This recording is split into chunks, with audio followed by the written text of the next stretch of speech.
ഡിവൈഎഫ്ഐയുടെ ഒരു ബോർഡ് കാണുന്നു പെരുന്നാളിൻ്റെ തലേ ദിവസത്തെ കുറച്ച് ദിവസം മുമ്പ്. എവിടെ? ഫറോക്കിൽ ഈദ് ആശംസകൾ ഡിവൈഎഫ്ഐ എന്ന് പറഞ്ഞിട്ട് ആ ബോർഡ് കണ്ടിട്ട് ഞാൻ ശരിക്കും കാരണം എൻ്റെ നാട്ടിൽ അങ്ങനെ ഒരു ബോർഡ് ഞാൻ കണ്ടിട്ടില്ല. യുക്തിവാദം എന്ന് പറഞ്ഞാൽ പ്രീ ഡിഗ്രിക്കാരൻ്റെ മതമാണെന്നാണ്.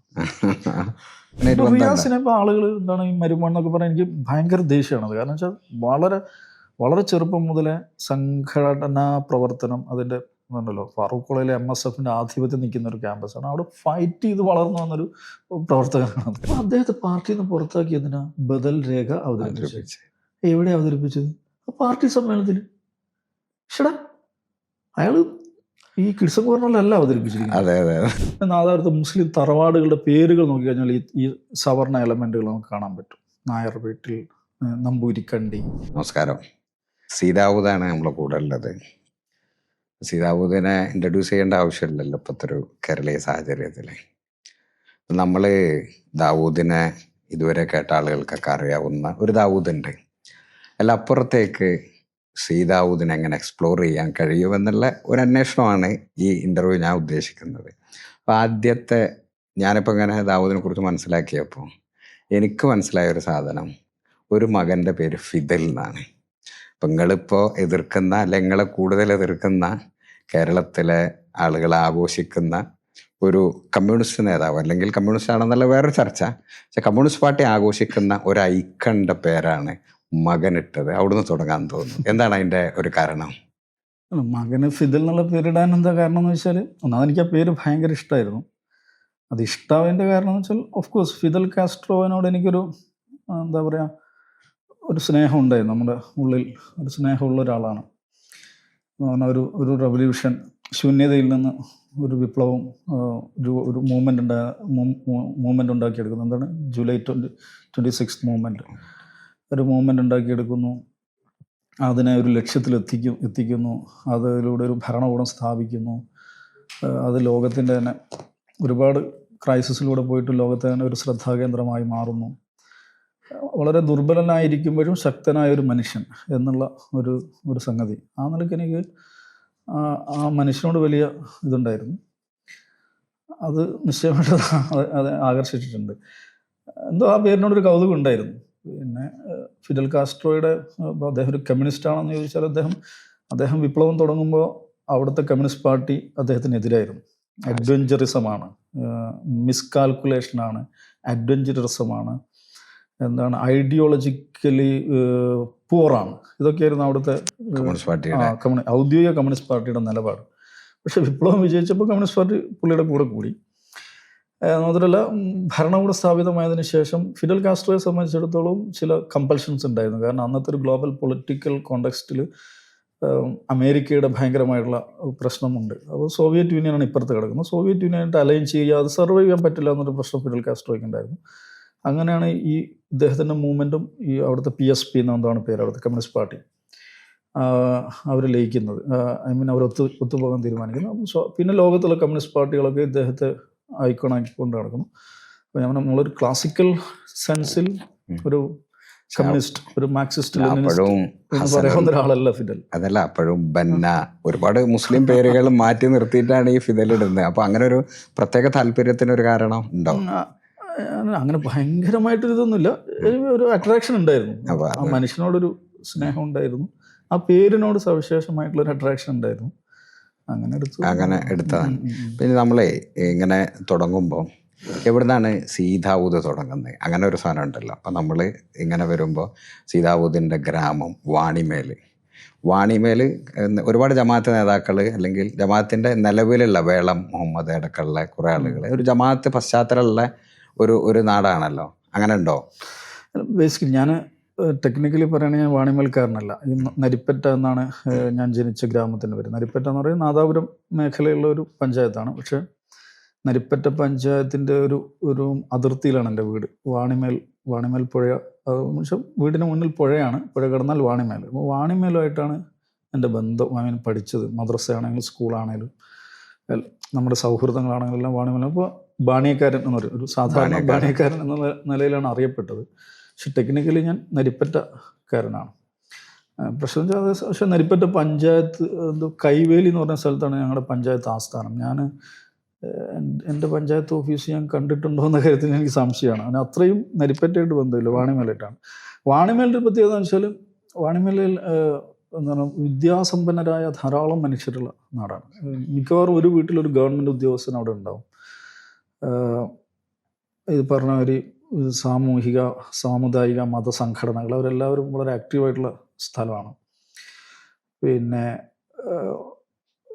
വളരെ നേരത്തെ തന്നെ ഇപ്പോൾ PV കുഞ്ഞഹമ്മദ് ഹാജി എന്ന് പറഞ്ഞിട്ട് വളരെ വലിയൊരു ഒരു പ്രമാണിയാണ് അദ്ദേഹം. അവിടുത്തെ ഒരു സാമൂഹ്യ പ്രവർത്തകനായിരുന്നു അദ്ദേഹം.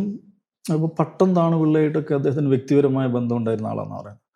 എൻ്റെ വീട്ടിന് അടുത്താണ് അദ്ദേഹത്തിൻ്റെ വീട്. അപ്പോൾ അങ്ങനത്തെ വലിയ സാമൂഹ്യ പ്രവർത്തകരൊക്കെ ഉള്ള ധാരാളം പത്രപ്രവർത്തകർ. ഇപ്പോൾ വാണിമേലെന്ന് സർനെയിം സ്വീകരിച്ച പത്രപ്രവർത്തകരനെ ഇഷ്ടംപോലെ നമുക്കറിയായിരിക്കും.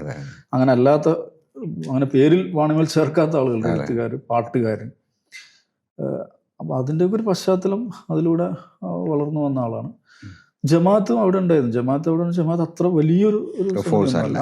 പക്ഷേ ജമാഅത്തിൻ്റെ തുടക്കകാലം മുതൽ ജമാഅത്ത് അവിടെ പ്രവർത്തിച്ചു തുടങ്ങിയിട്ടുണ്ട്. ജമാഅത്തിൻ്റെ കേരളത്തിലെ ഫൗണ്ടർ അമീർ എന്ന് പറയുന്ന ഹാജി സാഹിബ്, അദ്ദേഹം അവിടെ വന്ന് ദിവസങ്ങളോളം പ്രഭാഷണം നടത്തിയായിട്ട് നമുക്ക് ജമാഅത്തിൻ്റെ ചരിത്രത്തിൽ വായിക്കാൻ പറ്റും. അപ്പോൾ അദ്ദേഹം ഈ കുഞ്ഞഹമ്മദ് ഹാജിയുടെ വീട്ടിൽ താമസിച്ചുകൊണ്ടായിരുന്നു പ്രഭാഷണം നടത്തി. കുഞ്ഞഹമ്മദ് ഹാജി കോൺഗ്രസ്സുകാരനായിരുന്നു. ബേസിക്കലി അദ്ദേഹം കോൺഗ്രസ്സുകാരനായിരുന്നു. പക്ഷെ അതേസമയം സാമൂഹിക പരിഷ്കരണ പ്രസ്ഥാനങ്ങളുടെ ഒക്കെ ഭാഗമായിട്ടുള്ള. അപ്പം അന്ന് അങ്ങനെ ഒരു സഹായം ഈ കുഞ്ഞഹമ്മദ് ഹാജി ചെയ്തിരുന്നു.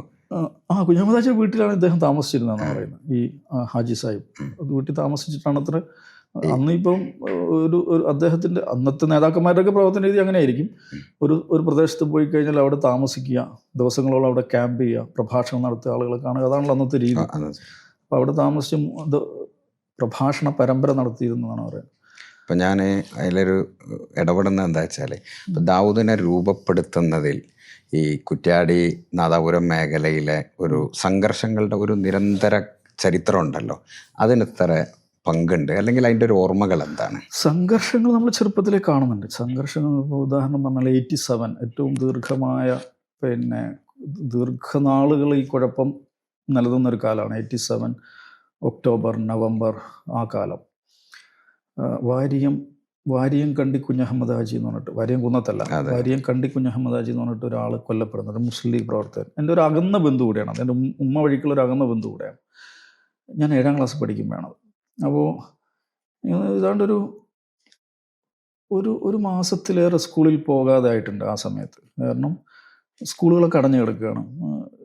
കൈൻഡ് ഓഫ് കേർഫ്യൂ നിലവിലുണ്ട്, ആളുകൾ പുറത്തിറങ്ങുന്നില്ല.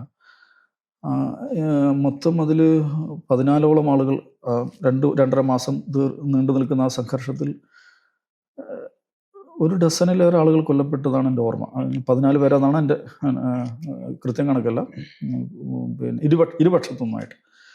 അപ്പം അങ്ങനെ നിങ്ങൾ ചോദിച്ചാൽ സംഘർഷത്തെക്കുറിച്ച് ചോദിക്കുകയാണെങ്കിൽ എൻ്റെ ഓർമ്മയിലുള്ള ഒരു സംഗതി അതാണ്. അന്ന് നമ്മൾ വീട്ടിൽ നിന്ന് പുറത്തു പോകാതെ ദിവസങ്ങളോളം കഴിയുന്നത്. പത്രം വരാൻ വേണ്ടി, പത്രമാണല്ലോ അന്നത്തെ സോഴ്സ് എന്ന് പറയുന്നത്. ഈ മൊബൈൽ അല്ലെങ്കിൽ വാട്സപ്പ് സംഗതികളൊന്നുമില്ല. വീട്ടിൽ ടി വി ഇല്ല. ടി വി തന്നെ അത്രയും പോപ്പുലർ അല്ല. അപ്പോൾ രാവിലെ പത്രം എൻ്റെ വീട്ടിൽ പത്രം വരുമായിരുന്നു. അപ്പോൾ വീട്ടിൽ പത്രം അതിലെ ഒരു സ്ട്രൈക്കിംഗ് മെമ്മറി അതാണ്. വീട്ടിൽ പത്രം എത്തുന്ന സമയമാകുമ്പോഴേക്കും വീട്ടുമുറ്റത്ത് നിറയെ ആളുകളുണ്ടാവും ഈ ഒരു പത്രം വായിക്കാൻ വേണ്ടിയിട്ട്. എന്തൊക്കെയാണ് എവിടെയൊക്കെയാണ് നടന്നിരിക്കുന്നത് അറിയാൻ വേണ്ടിയിട്ട്. അപ്പോൾ ആരെങ്കിലും ഉറക്കെ പത്രം വായിക്കും. അതുമായുള്ള സംഗതി ഡിസ്കസ് ചെയ്യാം. അതാണ് ആ നിലയിലൊരു സ്ട്രൈക്കിംഗ് മെമ്മറി എന്ന് പറയുന്നത്. പിന്നെ പലരും പല സ്ഥലത്തു നിന്നൊക്കെ വന്നിട്ട് അവർ വീട് വിട്ട് വന്നിട്ട് നമ്മുടെ വീട്ടിൻ്റെ പിറകിലുള്ള വാഴത്തോട്ടത്തിൽ പാവിരിച്ച് കിടന്നൊക്കെ ഓർമ്മയുണ്ട്. ഇതിൻ്റെ ഒരു കാരണമായിട്ട് ഇപ്പോൾ അവിടുത്തെ ഒരു നമ്മളിങ്ങനെ ഇവോൾവ് ചെയ്യുമ്പോൾ ഇതിൻ്റെ ഒരു കാരണമായിട്ട് ദാവൂദിന് മനസ്സിലായി. അത് ആ പ്രദേശത്തിൻ്റെ മൊത്തം നാദാപുരം മേഖലയുടെ ഒരു പ്രശ്നം എന്ന് വെച്ചിട്ടുണ്ടെങ്കിൽ അവിടെ മുസ്ലിം ലീഗും CPM ആണ് പ്രധാന രാഷ്ട്രീയ പാർട്ടി എന്ന് പറയുന്നത്. കോൺഗ്രസ്, BJP എന്നൊക്കെ പറയുന്നത് ചെറിയ ഫോഴ്സാണ്. CPI ആണ് മണ്ഡലത്തെ പ്രതിനിധീകരിക്കുന്നത്. ഞാൻ മുമ്പ് പറഞ്ഞാൽ ഞാൻ പക്ഷേ ജീവനോടെ ഒരു CPI കാരനെ കണ്ടിട്ടില്ല. ഞാനങ്ങനെ കളിയാക്കില്ല കേട്ടോ. ഒരു ഫാക്ട്, അവിടെ CPI കാർ അത്ര വലിയൊരു സാന്നിധ്യമായിട്ട് എനിക്ക് തോന്നിയിട്ടില്ല. അപ്പോൾ CPM എന്ന് പറയുന്നത് പിന്നെ അത് പ്രധാനമായും തീയ വിഭാഗത്തിൽപ്പെട്ട ആളുകളാണ് അതിലാണ് നിർണ്ണയിക്കുന്നത്. പിന്നെ മുസ്ലിം ലീഗ് അങ്ങനെയുള്ള. അപ്പോൾ വളരെ പെട്ടെന്ന് ഇതൊരു തീയ മുസ്ലിം സംഘർഷം എന്നുള്ള നിലയിലേക്ക് പോകുന്നുണ്ട്. അതിൻ്റെ കാരണം എന്ന് വെച്ചാൽ ഇപ്പോൾ നാദാപുരം സംഘർഷങ്ങളുടെ കാരണങ്ങളിലേക്ക് നമ്മൾ നോക്കി വെച്ചാൽ ഭയങ്കര സങ്കീർണമായുള്ളൊരു ഒരു കാര്യമാണ്. ഏകപക്ഷീയമായി ഏതെങ്കിലും ഒരു കൂട്ടരെ കുറ്റപ്പെടുത്താൻ പറ്റുന്നതല്ല. അവിടുത്തെ ഒരു സാമൂഹിക ഘടനയുടെ പ്രശ്നമുണ്ട്. ഇപ്പോൾ തീയ വിഭാഗങ്ങളെ സംഘടിപ്പിച്ച് കമ്മ്യൂണിസ്റ്റ് പാർട്ടിയിലേക്ക് സംഘടിപ്പിച്ച് കൊണ്ടുവന്നത് ഈ സമകാലികമായിട്ട് പറയുകയാണെങ്കിൽ എ കണാരൻ MLA ഒക്കെ ആയിരുന്ന ആൾ മരിച്ചുപോയി. അദ്ദേഹം വളരെ പ്രധാനപ്പെട്ട ഒരു നേതാവായിരുന്നു. പിന്നെ നേരത്തെയുള്ള CH കണാരൻ 57 അവിടെ മത്സരിച്ച ആളൊക്കെയാണ്. അപ്പോൾ അവരൊക്കെയാണ്. പിന്നെ എൻ്റെ ഉപ്പ അതിൻ്റെ കുറേ കഥകൾ പറഞ്ഞിട്ടുണ്ട്. പിന്നെ കണാരൻ പ്രസംഗിക്കുന്നതിൻ്റെ പിന്നെ ഇപ്പോൾ പാടവരമ്പത്ത് വന്നിട്ട് പാടത്ത് പണിയെടുക്കുന്ന സ്ത്രീകളോട് അദ്ദേഹം ചോദിക്കും, കയ്യിലൊരു പിന്നെ കോഴിമുട്ട ഉണ്ടാവും, കണാരൻ ഈ മുട്ട ആരുടെ കോഴിയിട്ട മുട്ടയാണ് എന്ന് ചോദിക്കും. അപ്പോൾ അവർ പറയും അത് ഇന്ന് ജാനു എടുത്തിയുടെ വീട്ടിലെ കോഴിയിട്ട മുട്ടയാണ്. അപ്പോൾ ഈ മുട്ട ആരാ തിന്നുക? അത് മൊയ്തുവാജിയുടെ മക്കളാണ് തിന്നുക. പിന്നെ അതെങ്ങനെയാണ് പിന്നെ ജാനു എടുത്തിൻ്റെ കോഴിയിട്ട മുട്ട മൊയ്തുവാജിയുടെ മക്കൾ തിന്നുന്നത്? അപ്പോൾ അവർ പറയുന്നത് പിന്നെ മുട്ട വിറ്റിട്ട് വേണം കാശ് കിട്ടാൻ. അപ്പോൾ എന്തിനാണ് കാശ്? അത് അരി മേടിക്കാൻ. അതെന്തിനാണ്? അരി ആരാ ഉണ്ടാക്കുന്നത്? നെല്ല് ആരാ ഉണ്ടാക്കുന്നത്? അത് ഞങ്ങൾ. അപ്പോൾ നിങ്ങൾ ഉണ്ടാക്കുന്ന നെല്ല് അത് മേടിക്കാൻ നിങ്ങൾ എന്തിനാണ് കാശ് കൊടുക്കുന്നത് എന്നൊക്കെ ചോദിച്ചു. ശരിക്കും പറഞ്ഞാൽ എന്താണ് ദാസ് ക്യാപിറ്റലൊക്കെ പറഞ്ഞ കാര്യങ്ങൾ വളരെ ജനകീയമായ പോപ്പുലറായ ഭാഷയിൽ ജനങ്ങളോട് സംസാരിച്ചു. അങ്ങനെ പാർട്ടി വളർത്തിയ ആളാണ്. എ കണാരനും വളരെ ജനകീയനായ ഒരാളായിരുന്നു. എ കണാരൻ വളരെ കോൺട്രവേഴ്ഷ്യൽ ആയുള്ള ആളായിരുന്നു. അത് അങ്ങനെ ആയിരിക്കത്തിന് വളരെ പോപ്പുലർ ആയിട്ടുള്ള ആളായിരുന്നു. എ കണാരൻ്റെ ഒരു പ്രത്യേകത എന്ന് വെച്ചിട്ടുണ്ടെങ്കിൽ അദ്ദേഹത്തെക്കുറിച്ച് ഞാൻ അദ്ദേഹത്തെ 2-3 പ്രാവശ്യമാണ് കണ്ടത്. പൊതുവെ ഒരു നാദാപുരത്തിൻ്റെ ലെഗസിയിൽ അദ്ദേഹമുണ്ട്. ആർക്കും എപ്പോഴും അപ്രോച്ചബിൾ ആയിരുന്നു. അപ്പോൾ അദ്ദേഹത്തെക്കുറിച്ചുള്ള പലതരം ഐതിഹ്യങ്ങളുണ്ട്. അതിൽ ഞാൻ ഒരു സംഗതി പറഞ്ഞത്, ഒരു അവിടെയുള്ള വികലാംഗനായ ഒരു കുട്ടിക്ക് വികലാംഗ പെൻഷൻ കിട്ടുന്നില്ല. ഒരുപാട് പ്രാവശ്യം അപേക്ഷ കൊടുത്തിട്ടും കിട്ടുന്നില്ല. അപ്പോൾ പിന്നെ കുട്ടിയുടെ രക്ഷിതാക്കൾ ഈ എ കണാരനോട് പോയിട്ട് പറയുകയാണ് അതിനെക്കുറിച്ച്. അപ്പോൾ കണാരൻ പറഞ്ഞ ഒരു കാര്യം ചെയ്യാൻ ഇന്ന ദിവസം തിരുവനന്തപുരത്തുണ്ട്, ഒന്ന് വരുമെന്ന് പറഞ്ഞു. അപ്പോൾ ഇവർ തിരുവനന്തപുരത്ത് പോയി. ഉള്ളതല്ലെന്ന് എനിക്കറിയില്ല. അവനെ കണാരനെ കുറിച്ച് പ്രചരിക്കുന്ന ഐതിഹ്യങ്ങളൊന്നാണ്. അപ്പോൾ ഇദ്ദേഹം അവിടുത്തെ ഇതുമായി ബന്ധപ്പെട്ട ആഫീസിലേക്ക് ഈ കുട്ടിയെ കൂട്ടിപ്പോയി. ഈ കുട്ടിയെ ഇതിൻ്റെ ഡയറക്ടറോ ആ ഡിപ്പാർട്ട്മെൻറ്റിൻ്റെ പ്രധാനപ്പെട്ട ആളുടെ മേശപ്പുറത്ത് ഇരുത്തിയിട്ട് സാറോട് ചോദിച്ചു, സാറേ ഇവൻ വികലാംഗനാണോ അല്ലയോ? വികലാംഗനാണ്. എന്നാ പൈസ അങ്ങനെ അവന് പെൻഷൻ അതാണ് അദ്ദേഹത്തിൻ്റെ അത്രയും ഗ്രാസ് റൂട്ട് ലെവലിൽ പ്രവർത്തിക്കുന്ന ആളായിരുന്നു. അത് സ്വാഭാവികമായിട്ടും അദ്ദേഹം സംഘടിപ്പിക്കുന്ന ആരെയാണ്? ഈ തൊഴിലാളികൾ ഒക്കെ ഉള്ള ആളുകളാണ്. ഇപ്പുറത്ത് നിൽക്കുന്നവരാണ്. അവിടുത്തെ മുസ്ലിം സമൂഹം സാമാന്യനെ സാമ്പത്തികമായി എല്ലാ മുസ്ലിങ്ങളും അങ്ങനെ ആയിരുന്നു അവിടെ. സാമാന്യമായിട്ട് അവരായിരിക്കും ലീഗിൻ്റെയൊക്കെ ലീഡർഷിപ്പ് ഉണ്ടാവില്ല.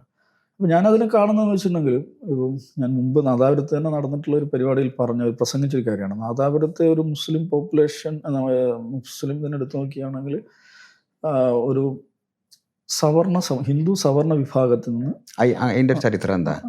അങ്ങനെ ടിപ്പു സുൽത്താൻ വന്ന സമയത്ത് അങ്ങനെ ആയി നോക്കിയാണ്. ഇതിനൊന്നും റിട്ടേൺ ഹിസ്റ്ററി ഉണ്ടോ എന്ന് എനിക്കറിയില്ല. പൊതുവെ ഞാൻ അവിടുത്തെ മുതിർന്ന ആളുകളിൽ നിന്ന് കേട്ടിട്ടുള്ള ഒരു സംഗതിയാണ്. നാദാപുരത്തെ മുസ്ലിം തറവാടുകളുടെ പേരുകൾ നോക്കിക്കഴിഞ്ഞാൽ ഈ സവർണ എലമെന്റുകൾ നമുക്ക് കാണാൻ പറ്റും. നായർ വീട്ടിൽ, നമ്പൂരിക്കണ്ടി, ഇങ്ങനെയൊക്കെയുള്ള ഇല്ലം, പല പല ഇല്ലം, എന്താണ് മഠം എന്നൊക്കെയുള്ള പേരിൽ പല തറവാടുകളും കാണാൻ പറ്റും. മഠത്തിലുണ്ട്, പല പേരിലുള്ള മഠമുണ്ട്, പല പേരിലുള്ള ഇല്ലമുണ്ട് മുസ്ലിം തറവാടുകൾക്ക്. അപ്പോൾ സവർണ വിഭാഗത്തിൽ നിന്ന് കൺവേർട്ട് ചെയ്ത് വന്ന ആളുകളാണ് ജനറലി അവിടുത്തെ മുസ്ലിം പോപ്പുലേഷനാണ് കരുതപ്പെടുന്നത്. എനിവേ അതിൻ്റെ ആ ഒരു ആഢ്യത്വത്തിൻ്റെ ശേഷിപ്പ് ഇവർ മുസ്ലിങ്ങളായതിനു ശേഷം ഉണ്ടായിരുന്നു. അപ്പോൾ അത് തൊഴിലാളികളായുള്ള ഇവരായിട്ട് ഉള്ള ബന്ധത്തിൽ അതിൻ്റെ അതിലൊരു ചെക്കൻ വിളി, പെണ്ണുവിളി. പക്ഷെ അത് ശരിയായ ഒരു ഇതാണെന്ന് എനിക്ക് അഭിപ്രായമില്ല. ചെക്കൻ വിളി, പെണ്ണുവിളി ഉണ്ട്. പക്ഷെ അത് മുസ്ലിങ്ങൾ മാത്രമല്ല വിളിക്കുന്നത്. അവരിപ്പോൾ തീയ വിഭാഗത്തിൽപ്പെട്ട ആളുകളും അവരുടെ അതേക്കുറിച്ച് അവിടുത്തെ ലീഗ്, മുസ്ലിം ലീഗിൻ്റെ അവിടുത്തെ ഒരു കമ്മിറ്റി ഇറക്കിയ ഒരു സുവനീർ, ഒരു രസകരമായൊരു സംഭവം പറയുന്നുണ്ട്. എനിക്ക് തോന്നുന്നത് ഈ മടവമ്പോയിൽ ഇബ്രാഹിം സ്മരണിക എന്നാണ് എൻ്റെ ഓർമ്മ. എന്ന് വെച്ചാൽ ഇതുമായി ബന്ധപ്പെട്ട പ്രശ്നങ്ങൾ, ലീഗ് CPM പ്രശ്നങ്ങൾ ചർച്ച ചെയ്യാൻ വേണ്ടിയിട്ടൊരു പിന്നെ യോഗം വിളിക്കുകയാണ്. അപ്പോൾ അവിടെ ഈ ലീഗിൻ്റെ നേതാക്കന്മാർ വരുന്നു. ഏത് CPM-കാരൻ്റെ വീട്ടിൽ നിന്നോ അല്ല CPM ബന്ധപ്പെട്ട ഏതൊരു ഓഫീസിലോ എന്താണ് മീറ്റിംഗ്. അപ്പോൾ ചക്ക ഇളനീനെടുക്ക് എന്ന് പറയുന്നത് CPM-ൻ്റെ തന്നെ നേതാവാണ് എന്ന് ഈ മുസ്ലിം ലീഗിൻ്റെ അവിടുത്തെ ഒരു സുവനീറിൽ വായിച്ചത് എനിക്ക് ഓർമ്മയുണ്ട്. എന്നാൽ അത് എന്തോ മുസ്ലിം ലീഗുകാർ അല്ലെങ്കിൽ മുസ്ലിങ്ങൾ മാത്രം വിളിക്കുന്ന ഒരു പ്രയോഗമാണ് എന്ന് എനിക്ക് അഭിപ്രായമില്ല. അത് ശരിയായൊരു പ്രയോഗമല്ല. അത് ഈ പറയുന്ന തീയ കമ്മ്യൂണിറ്റി പരസ്പരം അവർ വിളിക്കാനും ഉപയോഗിക്കുന്ന ഒരു പ്രയോഗമാണ്. അപ്പം അതാണ് ഇതിന് കാരണം എന്ന് പറയുന്നത് ശരിയല്ല. പക്ഷെ അതേസമയം ഈ ഒരു ആഢ്യത്വത്തിൻ്റെ പ്രശ്നം അവിടെ ഉണ്ടായിരുന്നു. അതിനോടുള്ള സംഘർഷം, അതിനോടുള്ള ഒരു എതിരിടൽ എന്നുള്ള നിലയിൽ കൂടെയാണ് കമ്മ്യൂണിസ്റ്റ് പാർട്ടി CPIM വളർന്നു വരുന്നത്. അപ്പം അതതിൻ്റെ ചരിത്രപരമായ കാരണമാണ്. പക്ഷെ അത് ഈ കാലത്തുണ്ടോ വെച്ചാൽ ഈ കാലത്ത് അതില്ല. ഈ കാലത്ത് അതില്ലെന്ന് മാത്രമല്ല, അതിനൊക്കെ മറികടന്നൊരു തലമുറയാണുള്ളത് പരസ്പര സ്നേഹം. ഇപ്പോൾ ഉദാഹരണം പറഞ്ഞാൽ ഞാൻ പറഞ്ഞ 87 സംഘർഷത്തിൽ കൊല്ലപ്പെട്ട ആളാണ് ദിവാകരൻ. കാപ്പുമ്മൽ ദിവാകരൻ, CPIM പ്രവർത്തകൻ. എൻ്റെ വീട്ടിൽ നിന്ന് അധികം ദൂരമല്ല ഇതിനെ പോലും.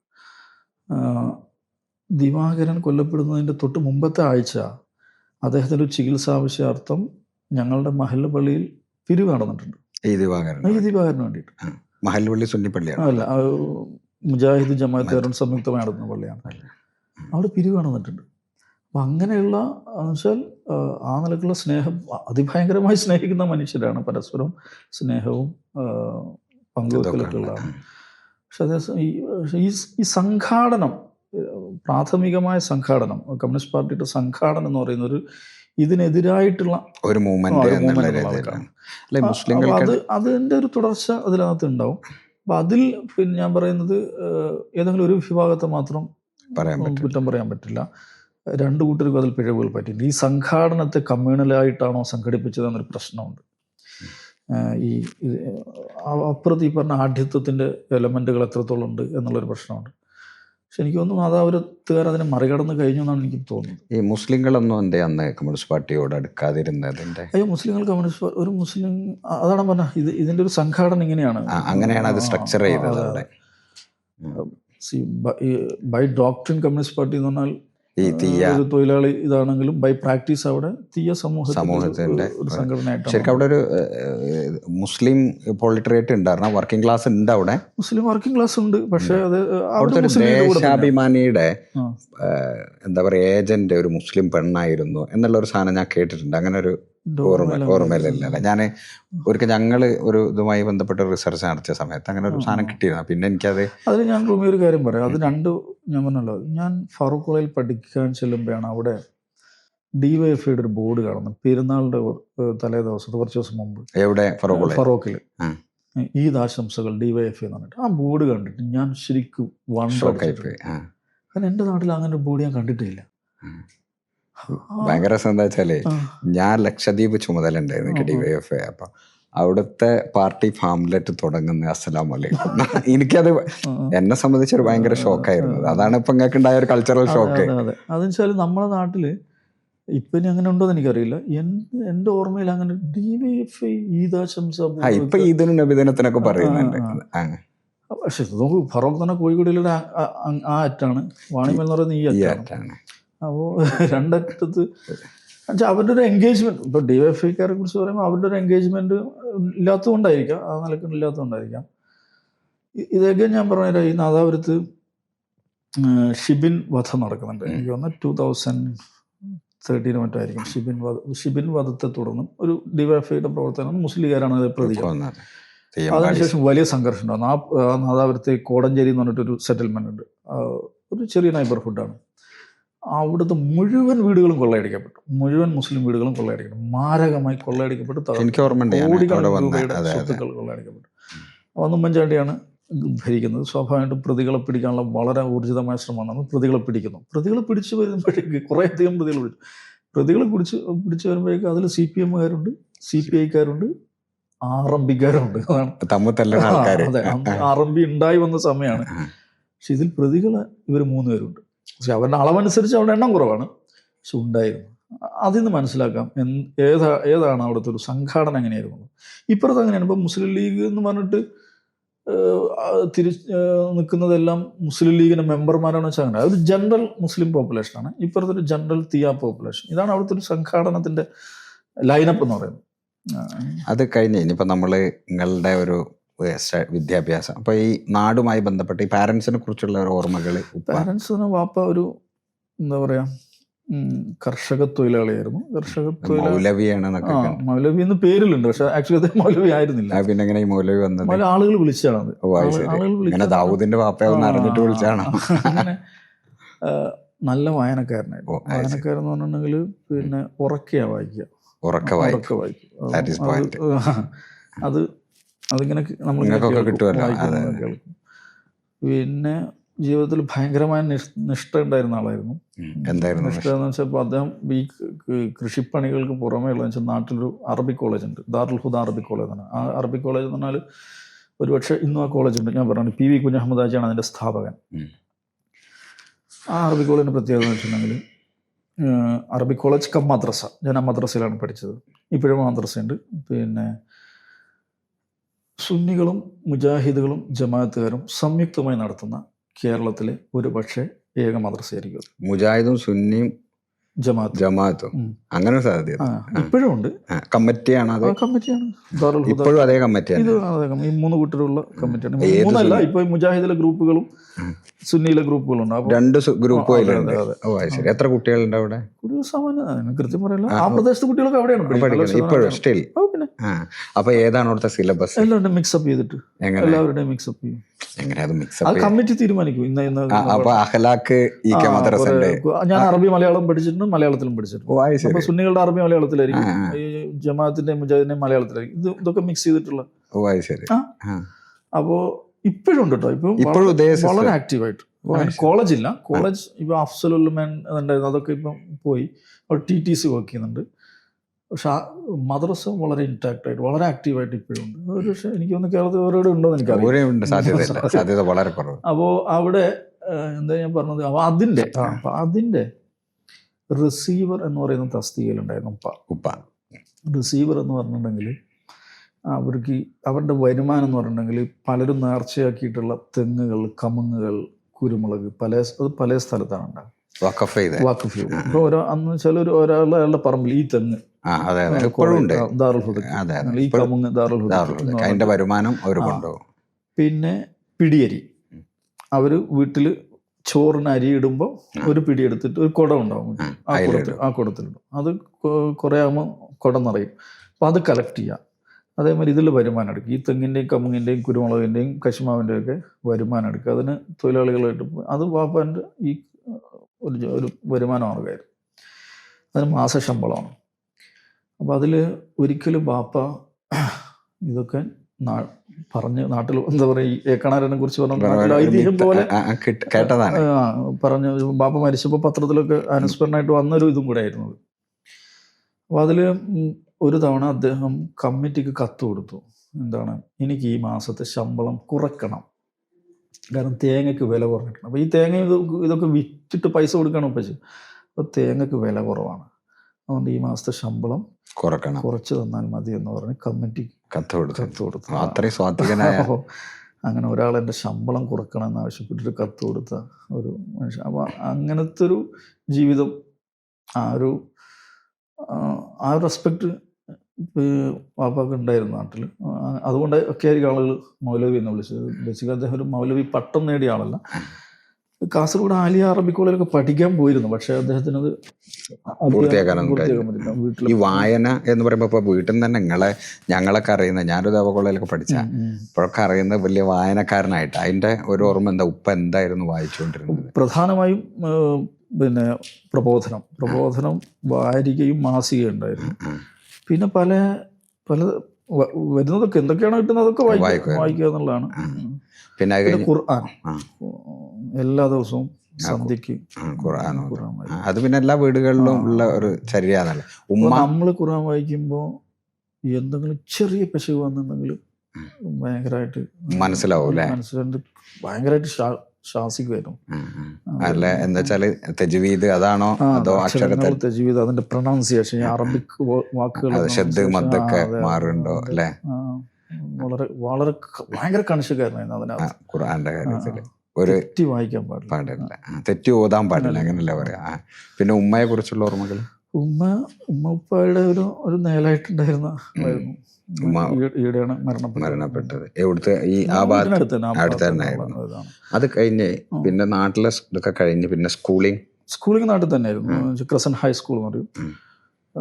വാണിമേൽ ക്രസന്റ് ഹൈസ്കൂൾ, അവിടെയാണ് 10ാം ക്ലാസ് വരെ വിദ്യാഭ്യാസം. അതിനുശേഷമാണ് ഫറോക്കിലേക്ക് പോകുന്നത്. 10ാം ക്ലാസ്സിന് ശേഷം പിന്നെ നാടുമായിട്ട് അങ്ങനെ ആ ഒരു ബന്ധമില്ല. ഫറോക്കിലെ സോഷ്യോളജി ആയിരുന്നു. ഫറോക്ക് ഡിഗ്രി, പ്രീ ഡിഗ്രി അതിലൊക്കെ വേറെ കുറെ കഥ ഒക്കെ പറഞ്ഞോളൂ. ഇവിടെ നമുക്ക് ഇഷ്ടംപോലെ സമയമുണ്ട്. നമുക്ക് നമ്മളിങ്ങനെ പഠിക്കുക. 10ാം ക്ലാസ് കഴിഞ്ഞാൽ നമ്മൾ അന്നത്തെ ഒരു സ്വപ്നം എന്നൊക്കെ പറയുന്നത്, അതിൻ്റെ ഇടയിൽ ഒരു കാര്യം ഉപ്പയെ പറഞ്ഞപ്പോൾ കുറച്ച് ഇമോഷണൽ ആയോ? വെച്ചാൽ ഞങ്ങൾ വളരെ അരഗൻ്റായ ഒരു ദാവൂദിനെയാണ് ആൾക്കാർ കണ്ടിട്ടുള്ളൂ. ബ്രേക്ക് വേണോ? വേണ്ട. ഓക്കെ പറഞ്ഞ അന്നിപ്പോൾ എൻ്റെ ബന്ധുക്ക് പല കസിൻസും പിന്നെ ഇവിടെയാണ്, എന്താ പറയുക, കോയമ്പത്തൂരിൽ ജോലി ചെയ്യുന്ന ആളുകളായിരുന്നു. മൂത്താപ്പൻ്റെ മക്കളെ. അന്നത്തെ നമ്മുടെ സ്വപ്നത്തിലൊരു എന്താണ് ഒരു പ്രധാനപ്പെട്ട ഡെസ്റ്റിനേഷനാണ് കോയമ്പത്തൂർ. എങ്ങനെയെങ്കിലും കോയമ്പത്തൂർ 10ാം ക്ലാസ് കഴിഞ്ഞാൽ എന്താ പരിപാടി എന്ന് വെച്ചാൽ കോയമ്പത്തൂർ പോവാ. കോയമ്പത്തൂർ പോവാന്ന് പറഞ്ഞാൽ എന്താ അവിടെ ആവുന്നില്ല, കോയമ്പത്തൂർ പോവാ. അന്നത്തെ ഒരു നമ്മുടെ ഒരു ഫ്രെയിം അതാണ്, മാക്സിമം അതാണ് കോയമ്പത്തൂർ പോവുക എന്നുള്ള ഒരു. പിന്നെ കാസർഗോട്ടെ കുറിച്ച് പറയാറുണ്ടല്ലോ, ശരിയായിട്ട് എനിക്കറിയാം. പിന്നെ കാസർഗോഡ് എംബസി എന്നൊക്കെ പറയുന്നത്. അപ്പോൾ 10ാം ക്ലാസ് കഴിഞ്ഞിട്ട് എനിക്ക് നല്ല മാർക്ക് ഉണ്ടായിരുന്നു SSLCക്ക്. പിന്നെ പക്ഷെ ഞാൻ ഒരു കോളേജിലും അപേക്ഷ കൊടുത്തില്ല, എവിടെയും കൊടുത്തില്ല. യാത്ര ചെയ്യുക എന്നുള്ളൊരു പരിപാടിയായിരുന്നു. യാത്ര ചെയ്യണം. അപ്പോൾ എവിടുന്നാണ് ഈ ഇൻസ്റ്റിങ്ക്റ്റ് കിട്ടുന്നത്? വെറുതെ ഇങ്ങനെ പോകും. KSRTC ബസ് സ്റ്റാൻഡിൽ പോയി കഴിഞ്ഞാൽ വ്യത്യസ്തമായ നെയിം ബോർഡ് കാണുന്ന ഉണ്ടാവും. മുറ്റത്തെ പ്ലാവ് ഒരു സ്ഥലത്തിന്റെ മുണ്ടപ്ലാവ് ഉണ്ട്, മുറ്റത്തെ പ്ലാവ്, ആനക്കാമ്പൊയിൽ, ഇങ്ങനെയൊക്കെ. ആനക്കാമ്പൊയിൽ ഞങ്ങൾ അരീക്കോട് മുകളിലേക്ക് ഇങ്ങനെയൊക്കെ വിചിത്രമായ പേരുകൾ കാണുന്ന ബസ് കയറുക. അന്നത്തെ ഒരു അത് ഈ 10ാം ക്ലാസ് കഴിഞ്ഞ് നിൽക്കുമ്പോഴാണ്. എന്ന് വെച്ചാൽ അന്ന് ഞാൻ അവിടെ ഒരു റബ്ബർ എസ്റ്റേറ്റിലൊക്കെ ജോലിക്ക് പോകുമ്പോൾ ചില്ലറ പൈസയൊക്കെ ഉണ്ടായിരുന്നു. അങ്ങനെ റബ്ബർ എസ്റ്റേറ്റിൽ എന്തായിരുന്നു പണി? ഈ കോരി ഒഴിക്കുക. ചെറിയ കുട്ടിയല്ലേ? 10ാം ക്ലാസ്. അവിടുത്തെ ഒരു വലിയൊരു ഹാജിയാരുടെ ഒരു റബ്ബർ എസ്റ്റേറ്റ്. ഞാൻ മാത്രം, എൻ്റെ സഹപാഠികളാകുന്ന 2 ആളുകളൊക്കെ ഉണ്ടായി. ചെറിയ ചെറിയ ചില്ലറ പൈസകൾ ഉണ്ടാക്കുക. പഠിക്കുക എന്ന് പറഞ്ഞാൽ ഇങ്ങനെ അങ്ങനത്തെ ഒരു ഇതൊന്നും ഉണ്ടായിരുന്നില്ല അങ്ങനെ. പക്ഷെ എന്താ സംഭവിച്ചതെന്ന് വെച്ചാൽ സാധാരണ കോളേജുകളൊക്കെ അഡ്മിഷൻ കഴിഞ്ഞു. പക്ഷെ അതേസമയം എൻ്റെ HM ഒക്കെ നാട്ടിലെ നമ്മൾ കാര്യങ്ങളൊക്കെ ഇടപെടുന്ന ആളുകളൊക്കെ ഭയങ്കരമായിട്ട് പ്രഷർ ചെയ്യുന്നുണ്ടായിരുന്നു. ഇവനിങ്ങനെ ഒന്നും അല്ലാതായി പോകരുത്, നല്ല മാർക്കുള്ള കുട്ടിയല്ലേ, അങ്ങനെ ഇങ്ങനെ. അന്നത്തെ ഒരു ഇതെന്ന് വെച്ചാൽ ഫസ്റ്റ് ഗ്രൂപ്പാണ്, എന്താ പറയുക, ഫസ്റ്റ് ഗ്രൂപ്പ് കിട്ടാൻ മാർക്കുണ്ട് എനിക്ക്. അങ്ങനെ ഇരിക്കുമ്പോൾ പക്ഷെ ഞാനിങ്ങനെ ഇലോപ്പ് ചെയ്ത് പോവാണ് ഇങ്ങനെ. അപ്പം അങ്ങനെ ഈ യാത്രക്ക് ലക്ഷ്യമൊന്നുമില്ല, പ്രത്യേകിച്ചൊന്നുമില്ല. ഏതെങ്കിലും എവിടെ എത്തിയാണ് പള്ളിയിലൊക്കെ കയറി കിടക്കും അങ്ങനെ. അപ്പോൾ ഒരു അവധൂതൻ അന്നേ ജനിച്ചിട്ടുണ്ട്. അത് അങ്ങനെ പോവാം. അങ്ങനെ ഒരു വീട്ടിൽ വരും, പൈസ തീർന്നാൽ ഈ കവൂർ മൊയ്തോജിയുടെ റബ്ബർ എസ്റ്റേറ്റിലേക്ക് വീണ്ടും പോകും. അങ്ങനെയൊക്കെയുള്ള അവിടെ ഈ അവിടെ തന്നെ ഷെഡ് ഉണ്ടായിരുന്നു താമസിക്കും. വാട്ടുകപ്പ ഉണ്ടാവും. വാട്ടുകപ്പ പഴയ കാലത്തെ വാട്ടുകപ്പ ഉണക്കിയ കപ്പ ചാക്കിൽ ചുമ്മാ വെള്ളത്തിലിട്ട് ചൂടാ. ഉണക്കമീൻ ഉണ്ടാവും. ഉണക്കമീനും വാട്ടുകപ്പൊക്കെ അവിടെ സൂക്ഷിച്ചു വെച്ചിട്ടുണ്ടാവും.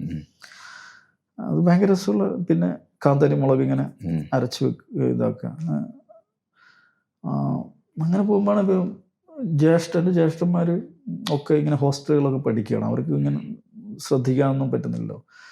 ഒരിക്കൽ ജ്യേഷ്ഠൻ വന്നിട്ട് പറ്റില്ല, പഠിക്കാൻ പോകണം. അപ്പോൾ എവിടെ പോകും?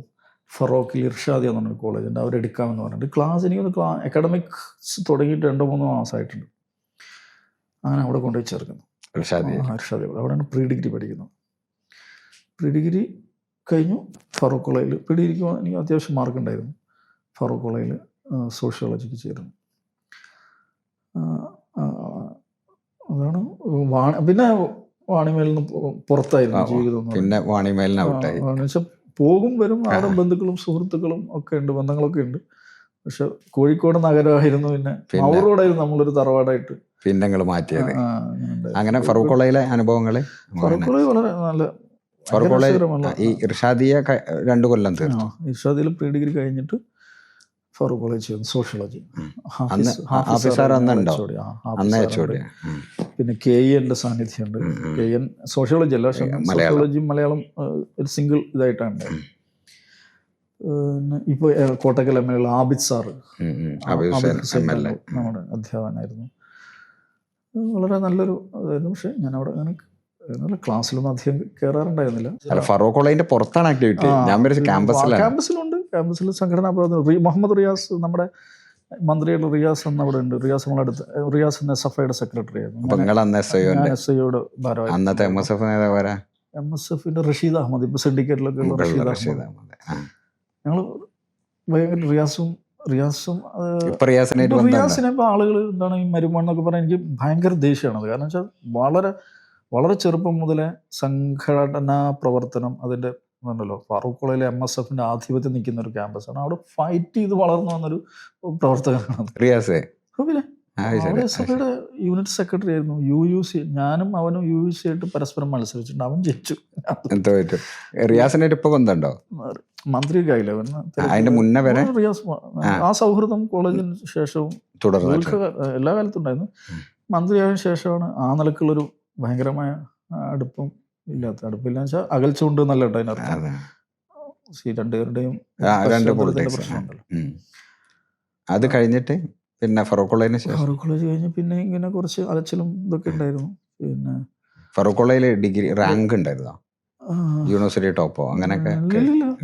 ടോപ്പ് എൻ്റെ അന്ന് ടോപ്പർ ആയിരുന്നത് രാഖി, എൻ്റെ ക്ലാസ്മേറ്റ് ആണ്. അവരിപ്പോൾ ഗുരുവായൂരപ്പൻ കോളേജിൽ HOD ആണ് സോഷ്യോളജി. എനിക്ക് 4th റാങ്ക് മറ്റും ഉണ്ടായിരുന്നൊക്കെ ആളുകൾ പറയുന്നത്. പക്ഷേ അതൊക്കെ വേറെ കുറേ ഇടപാടുന്നു. പിന്നെ ആളുകളോട് പറയണ്ടില്ല. കാരണം വെച്ചാൽ അങ്ങനെ സ്ഥിരമായിട്ട് ക്ലാസ്സിൽ കയറുകയോ അല്ലെങ്കിൽ ഇങ്ങനെ എന്താ പറയുക ഫെസിലിറ്റേഷൻ പരിപാടിക്ക് പോവുക, ഫെസിലിറ്റേഷൻ പരിപാടിയിൽ അങ്ങനെ സാറ് പ്രസംഗിച്ചു എന്നൊക്കെ എന്നോട് ഇവർ പറഞ്ഞിട്ടുണ്ട്. അതെ ഞാൻ കേട്ടു. അതാ ഞാൻ ചോദിച്ച ഓഫീസർ ഇങ്ങനെ പറയുന്നു, നിങ്ങൾ ജയിക്കൂല എന്ന് പറഞ്ഞു എന്നൊക്കെ. അങ്ങനെയൊക്കെ അവർ പറഞ്ഞിരുന്നു. ഞാനത് അത്ര ഒരു ഗൗരവത്തിൽ എടുത്തിട്ടില്ല. അന്ന് കുറച്ച് ഈ എന്താ പറയാ കുറച്ച് അഗ്നോയിസം ഉണ്ടായിരുന്നോ? അഗ്നോസ്റ്റിക് അതെന്ന് വെച്ചിട്ടുണ്ടെങ്കിൽ അത് പ്രീ ഡിഗ്രി കാലം മുതലുണ്ട്. ഞാൻ അതിനെക്കുറിച്ച് യുക്തിരേഖ, കോഴിക്കോട് യുക്തിരേഖ ഇറങ്ങുന്ന ദിവസം ഞാൻ ഇവിടെ എത്തും. പുതിയ ബസ് സ്റ്റാൻഡിൽ ദേശാഭിമാനി ബുക്ക് സ്റ്റാളിൽ. അത് ഇറങ്ങുന്ന ദിവസം തന്നെ അത് വായിക്കുക എന്നുള്ളത്. വായിച്ചാൽ എനിക്ക് ഭയങ്കര പ്രശ്നമായിരുന്നു. യുക്തിരേഖ യുക്തിവാദി സംഘത്തിൽ ഉണ്ടോന്ന് എനിക്കറിയില്ല. അപ്പോൾ അതിനെക്കുറിച്ച് ഞാൻ പിന്നെ എഴുതിയിട്ടുണ്ട്. യുക്തിവാദം എന്ന് പറഞ്ഞാൽ പ്രീ ഡിഗ്രിക്കാരൻ്റെ മതമാണ്. വല്ലാത്തൊരു പ്രയോഗാട്ടോ. പ്രീ ഡിഗ്രി കാലത്തിന് ശേഷവും ഒരാളത് കൊണ്ടു നടക്കുന്നുണ്ടെങ്കിൽ അയാൾക്ക് എന്തോ പ്രശ്നമുണ്ടെന്ന് അഭിപ്രായം എനിക്കുണ്ട്. ഇപ്പം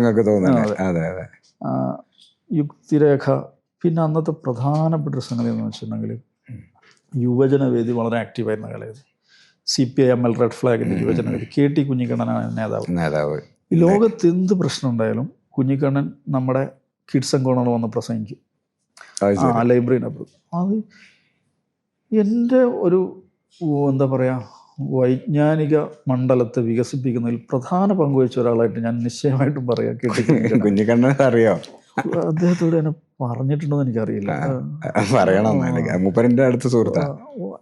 അല്ല, അവിടെ ആ ലൈബ്രറിൻ്റെ ആ മൂലക്ക് പോയി അവിടെ നിന്നിട്ട് ഈ നമ്മുടെ ഈ സ്പീച്ചിങ് എന്താ പറയുക ഇതുണ്ടല്ലോ, ആ സ്റ്റാൻഡൊന്നും ഇല്ലാതെ ഒരു നോട്ട് പോലും കയ്യില്ലാതെ ഈ മനുഷ്യൻ ഇങ്ങനെ മണിക്കൂറുകളൊന്നും പ്രസംഗിക്കും. അതെ, ഇപ്പോഴും എന്ത് വിഷയം ഉണ്ടായാലും ഒരു പുസ്തകം എഴുതും ഇപ്പോഴും. അതാണെങ്കിൽ നോട്ട്സ് ഉണ്ടാവില്ല, ഇതില്ല, സ്റ്റാൻഡില്ല, പിന്നെ കേൾക്കാൻ ആളും ഉണ്ടാവില്ല. അതൊന്നും മൂപ്പരെ പ്രശ്നമല്ല. ഞാൻ ആ ലൈബ്രറിയുടെ കോണിപ്പടിയിൽ ഇരുന്ന് ഇങ്ങനെ കേൾക്കും. പ്രസംഗം ഞാൻ പോയി ഷെയ്ക്ക് ഹാൻഡ് ചെയ്യും. അത് മൂപ്പർക്ക് അറിയോ നിങ്ങളാണ്? അത് ഞാൻ പുള്ളിയോട് പലതവണ പറഞ്ഞു. പിന്നെ എൻ്റെ നാട്ടിലും കുറേ റെഡ് ഫ്ലാഗിൻ്റെ ആളുകളുണ്ടായിരുന്നു. രവി കല്ലാച്ചി കേട്ടില്ലേ? രവി കല്ലാച്ചിയൊക്കെ യുക്തിരേഖയുമായിട്ട് ബന്ധപ്പെട്ട കുറച്ചുകൂടി കാര്യങ്ങൾ. അതങ്ങനെ ഒരു പബ്ലിക് ആക്ടിവിസമായിട്ട് അങ്ങനെയൊന്നുമില്ല. പക്ഷെ നമ്മുടെ ഇർഷാദിയ കോളേജ് എന്ന് പറയുന്നത് ഒരു ഇസ്ലാമിക് അന്തരീക്ഷത്തിലുള്ള സ്ഥാപനമാണ്. അവിടെ പക്ഷെ അങ്ങനെ ആയിരിക്കും അതിന് ഉള്ളിൽ ഈ സാധനം ഭയങ്കരമായിട്ട് നമ്മളെ, ഞാൻ അതേക്കുറിച്ച് എഴുതിയിട്ടുണ്ട്. എന്താ ഒന്ന് വിശദീകരിച്ച്. പിന്നെ പ്രബോധനത്തിൻ്റെ ഏതൊരു വാർഷിക പതിപ്പ് ഞാൻ എഴുതിയിട്ടുണ്ട്. പ്രത്യക്ഷത്തിൽ നമ്മളിങ്ങനെ നിസ്കരിക്കുകയും കാര്യങ്ങളൊക്കെ ചെയ്യുമെങ്കിലും ഉള്ളിൽ ഈ ഇതിങ്ങനെ ബോധ്യമില്ലാതെ പിന്നെ ബോധ്യപ്പെട്ടത് എപ്പോഴാ? പിന്നെ നമ്മളതിനെ കുറിച്ച് ഇങ്ങനെ പഠിക്കാൻ തുടങ്ങി. പഠിക്കാന്ന് വെച്ചാൽ ധാരാളമായിട്ട് വായിക്കും ആളുകൾ. അന്ന് ഫോളോ ചെയ്തിരുന്ന വേറെ ഇതായിരുന്നു ഈ SUCI, ശിവദാസ് ഘോഷ്, സഖാവ് ശിവദാസ് ഘോഷ്. ഞാൻ ആളുമായിട്ട് കേട്ടില്ല. അപ്പം അദ്ദേഹത്തെ കുറിച്ചുള്ള എഴുത്തുകൾ ഞാൻ അവിടെ പലവട്ടം കൂടെ പോയിട്ടുണ്ട്. മാങ്കാവിൽ SUCIയുടെ ഓഫീസുണ്ട്. അവിടെ പോയാൽ ഈ ലഘുലേഖകളൊക്കെ കിട്ടും. പക്ഷെ വളരെ പെട്ടെന്ന് തന്നെ അതെനിക്ക് അതിൻ്റെ ഒരു ഭയങ്കര ശൂന്യമായൊരു സംഗതിയാണ്, വേരുകളില്ലാത്തൊരു സംഗതിയാണ് എന്ന് മനസ്സിലായി. പക്ഷെ അത് വളരെ കുറഞ്ഞ കാലമായിരുന്നു. പക്ഷെ അപ്പോഴും പിന്നെ കുറച്ചു കാലം നമ്മൾ ഈ പറഞ്ഞല്ലോ യുക്തിരേഖ ഇറങ്ങുന്ന ദിവസം കിട്ടിയില്ലെങ്കിൽ കുറച്ചുകാലുണ്ടായിരുന്നു. അങ്ങനെയാണ് അതുമായി ബന്ധപ്പെട്ടത്. പക്ഷെ പിന്നെ ഞാൻ ഒരുപക്ഷെ എനിക്ക് തോന്നുന്നത് എൻ്റെ അച്ചടിച്ച് വന്ന ആദ്യത്തെ ലേഖനം യുക്തിരേഖയിലാണ്. അതുകൊണ്ട് പക്ഷെ അത് ഇതിനെതിരാണ്. വലിയ ബർക്കത്തുണ്ട് യുക്തിരേഖയിലെ. അപ്പോ അന്ന് ഇതിനകത്ത് വന്ന ഏതൊരു ലേഖനത്തിന് ഒരു എന്തായിരുന്നു അതിന്റെ ഇതൊക്കെ ബന്ധപ്പെട്ട സാധനമാണ്. അതിനൊക്കെ അതിനകത്ത് റിജോയിൻ ഇതൊക്കെ വന്നിട്ട് മറുപടിയൊക്കെ വന്നിട്ട് അന്ന് ഇങ്ങനെ തോന്നിയോ എന്താ പോയി പഠിച്ചോ അങ്ങനെ ഒരു ആലോചന വന്നു? അങ്ങനെ തന്നെ വന്നു എന്ന് പറഞ്ഞാല് അത് അഗ്നോയിസത്തൊന്നും കടന്ന് ഒരു നിരീശ്വരവാദത്തിലേക്ക് പോയോ? അങ്ങനെ നമുക്ക് അതിനെ കൃത്യമായിട്ട് ലൊക്കേറ്റ് ചെയ്യാൻ പറ്റില്ല. കൈൻഡ് ഓഫ് ഡയലമ എന്ന് പറയാം. അതിന്റെ ഒരു ബേസിക് റീസൺ ആയിട്ട് തോന്നിയ എന്താ ഇതില്? അങ്ങനൊന്നുമില്ല. നമ്മളിങ്ങനെ ഈ വിധിയെ കുറിച്ചിട്ടുള്ള അങ്ങനെയൊക്കെയുള്ള നമ്മളിങ്ങനെ ചിന്തിക്കുമല്ലോ കുറെ. ഇപ്പൊ എങ്ങനെ മാറിയതെന്ന് നമ്മളത് ഖുർആൻ വളരെ പ്രധാനപ്പെട്ട സംഗതിയാണ്. അത് പഠിക്കുന്നതിനനുസരിച്ച് നമുക്ക് ആ ഒരു കൺവിക്ഷൻ, അത് വായിക്കുന്നതിനനുസരിച്ച് നമ്മളതിങ്ങനെ അതിനകത്ത് കൂടുതൽ മുന്നോട്ട് പോകാൻ പറ്റും. പിന്നെ ഈ പറഞ്ഞാൽ കമ്മ്യൂണിസ്റ്റ് പാർട്ടികളെ കുറിച്ചുള്ള വായനയും പഠനവും, അത് ലോകത്ത് ഉണ്ടാക്കിയിട്ടുള്ള ദുരിതങ്ങൾ, ലോകത്തൊരു കടലില്ലാതാക്കിയ ഒരു പ്രസ്ഥാനം കമ്മ്യൂണിസ്റ്റ് പാർട്ടിയാണ്. ലോകത്തൊരു പ്രസ്ഥാനത്തിന് സാധിച്ചിട്ടുണ്ടാകും ഒരു കടലില്ലാതാക്കാൻ. എനിക്ക് പറയണോ, നമുക്ക് ഒരു ഘട്ടം നിങ്ങളെ ഒരു വ്യക്തിപരമായ ഒരു എക്സ്പ്ലോറേഷൻ കൈയിട്ട് വെച്ചിട്ടാണ്. അങ്ങനെ അങ്ങനെയല്ലോ. അന്ന് ഈ കമ്മ്യൂണിസവും യുക്തിവാദവും ഐഡന്റിക്കൽ ആയിട്ടുള്ള കലാനാഥ മാഷ്, അന്ന് അദ്ദേഹം ഫറോക്ക് മേഖലയിലൊക്കെ പ്രസംഗിച്ചു. കടലുണ്ടി പിന്നെ പഞ്ചായത്ത് പ്രസിഡന്റ്, CPM അതിലൊരു പ്രശ്നമുണ്ടായിരുന്നില്ല. എനിക്കിപ്പോഴും ഓർമ്മയാണ്. അദ്ദേഹം ഈ ഒളവണ്ണയിൽ നല്ലളത്ത് അവിടുത്തെ ഗദ്ദിക എന്ന് പറഞ്ഞിട്ടൊരു സംഘടനയുടെ വാർഷികത്തിന് വന്നിട്ട് പ്രസംഗിച്ച് സമ്പൂർണ്ണമായി മതത്തെ നിരാകരിക്കുന്ന പ്രസംഗമാണ്. പക്ഷെ അതേസമയം അദ്ദേഹം സജീവ CPIMന്റെ പ്രവർത്തകനായിരുന്നു, വള്ളിക്കുന്ന് പഞ്ചായത്ത് പ്രസിഡന്റായിരുന്നു. അപ്പോൾ സ്വാഭാവിക യുക്തിവാദത്തെക്കുറിച്ച് നമ്മൾ ആലോചിക്കുമ്പോൾ അതിന് ഐഡന്റിക്കലായിട്ടുള്ള കമ്മ്യൂണിസ്റ്റ് പാർട്ടിയെക്കുറിച്ചും ആലോചിക്കും. അത്തരം വായനകൾ വരും. അതൊക്കെയാണ് അതിൻ്റെ ഒരു അതിലൊരു രസം എന്താ വെച്ചാല് കലാനാഥൻ മാഷ് ജയിച്ചത് വള്ളിക്കുന്ന് മലപ്പുറത്താ. അതെ, മുസ്ലിം ഭൂരിപക്ഷ പ്രദേശമാണ്. പ്രസിഡന്റ് ആയിരുന്നു. അതിലൊരു പ്രശ്നം അന്ന് ഉണ്ടായിരുന്നില്ല. ബെസ്റ്റ് പ്രസിഡന്റ് ഉണ്ടായിരുന്നു. അയാൾ നല്ല മനുഷ്യരായിട്ട് ഭയങ്കര ബന്ധമുള്ള നേതാവായിരുന്നു. എനിക്ക് അദ്ദേഹത്തിന്റെ അത്ര വ്യക്തിപരമായ ഇതുണ്ടായിരുന്നില്ല. ഈ പറഞ്ഞ ഫറോക്ക് മേഖലയിൽ ഒന്ന് ഫാറൂഖ് കോളേജിൽ തന്നെ അദ്ദേഹം വന്ന് പ്രസംഗിച്ചിട്ടുണ്ട്. ശരി. അത് കഴിഞ്ഞ് പിന്നെ എപ്പോഴാണ് ഈ SIO പ്രസിഡന്റ് സംഘടന ഈ ഫറൂഖ് കോളേജിൽ തന്നെ വരുന്നുണ്ട്. അപ്പൊ തന്നെ പ്രസിഡന്റ് അവിടെ യൂണിറ്റ് അവിടുത്തെ അതല്ല, പിന്നെ സംസ്ഥാന പ്രസിഡന്റ് അത് വളരെ വൈകിയാണ്. ഞാൻ ഈ വർഷങ്ങൾ ഓർക്കുന്നതിൽ വളരെ വർഷങ്ങൾ പറയണ്ട. അത് കഴിഞ്ഞ് പിന്നെ ഫറൂഖ് കോളേജ് കഴിഞ്ഞ് പിന്നെ മാധ്യമത്തിൽ ട്രെയിനിങ് ആയിട്ടുണ്ട്. പിന്നെ അതിന്റെ ഇടയ്ക്ക് കുറെ കാലം ഇങ്ങനെ അലയുന്നുണ്ട്. അലയുന്ന വെച്ചാൽ അങ്ങനെയല്ല, അങ്ങനെ പ്രത്യേകിച്ചൊരു അസൈൻമെന്റ് ഒന്നും ഇല്ലാതെ നാട്ടിലൊരു ചെറിയ ഇംഗ്ലീഷ് മീഡിയം സ്കൂളിൽ പഠിപ്പിക്കുക. പിന്നെ ഇങ്ങനെ പറഞ്ഞാൽ വിചിത്രമായ പേരുകളുള്ള സ്ഥലത്തേക്ക് പോവുക. അങ്ങനെയൊക്കെ പിന്നെ ഒരു വർഷം കഴിഞ്ഞിട്ടാണ് ഏതൊരു തബ്ലീഗാരെ പള്ളിയിൽ പോയ കഥയൊക്കെ പറഞ്ഞു. നിങ്ങളെ ലേഖനം അവിടെ അച്ചടിച്ചു വന്നത്. അതെ, അതെനിക്ക് ഓർമ്മയുണ്ട്. അവിടെ ഞാൻ നിങ്ങളെ കുറിച്ച് ഒരു സ്ഥലത്ത് ഇങ്ങനെ പോയി കിടക്കുമ്പോൾ അവിടെ എൻ്റെ ഒരു ലേഖനം അവിടുത്തെ പള്ളിയിൽ ലാമിനേറ്റ് ചെയ്ത് ഇങ്ങനെ ചുമരിലൊട്ടിച്ച് വെച്ചത്. പ്രബോധനത്തിൽ എഴുതിയ ഷെയ്ഖ് ജീലാനിയെ കുറിച്ച് ലേഖനം. ഏത് ജീലാനി? അബ്ദുൽ ഖാദർ ജീലാനി.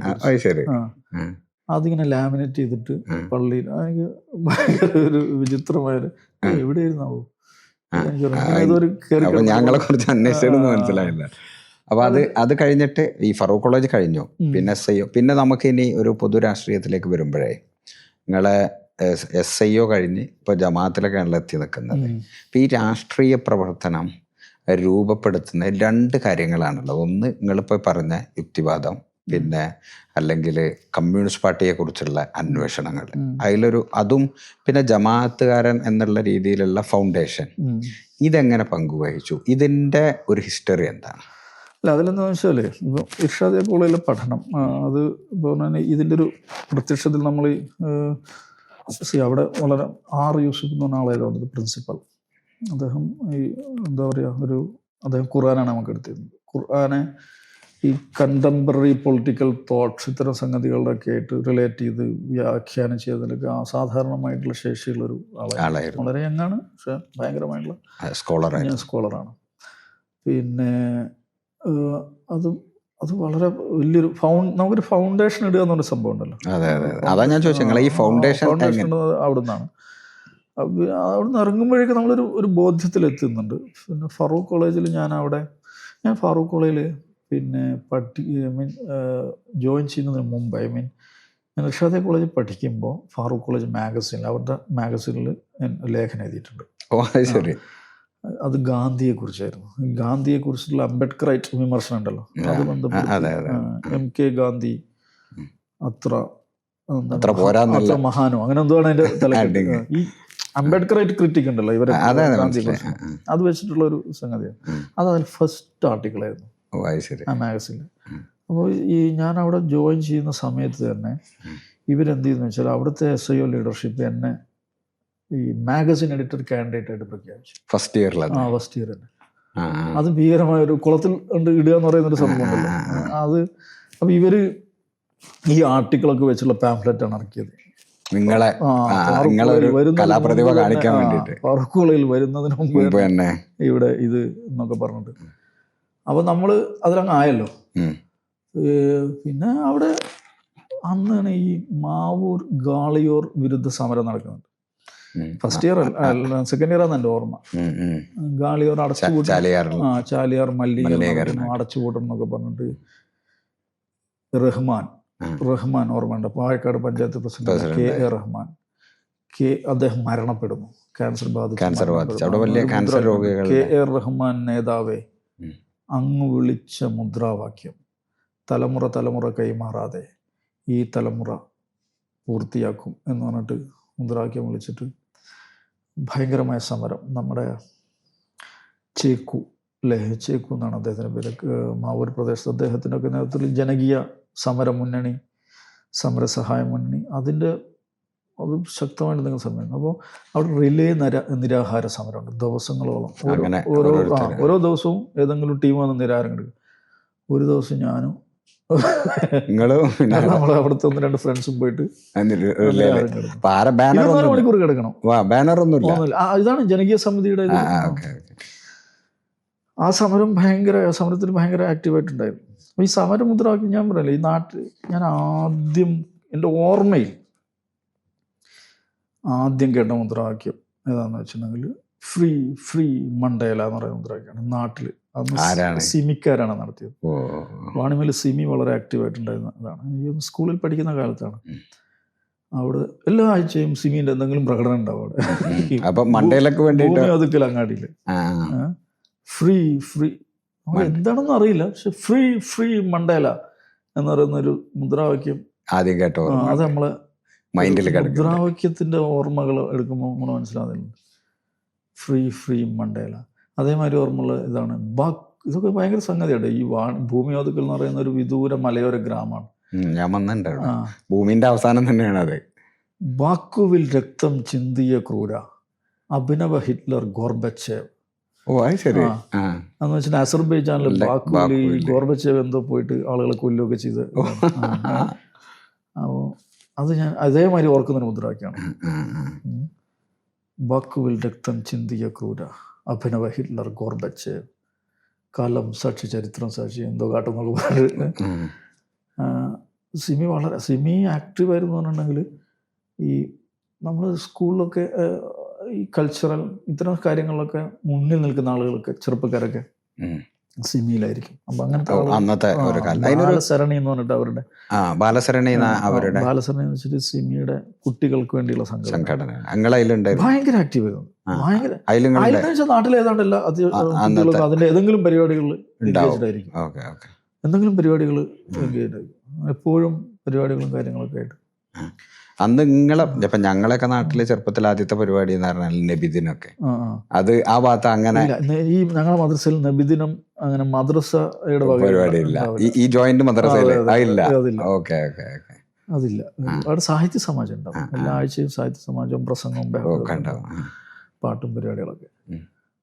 പക്ഷെ ഇതില്ല. ശരിയാണ്. അതല്ല അപ്പൊ ഞങ്ങളൊക്കെ ഓർമ്മയിൽ ആദ്യത്തെ ഒരു സാധനം അതാണ്. എന്നിട്ട് അപ്പൊ ഈ സിമിയുടെ ഒരു ബേസ് ദാവൂദിന് ഉണ്ടായിരുന്നോ?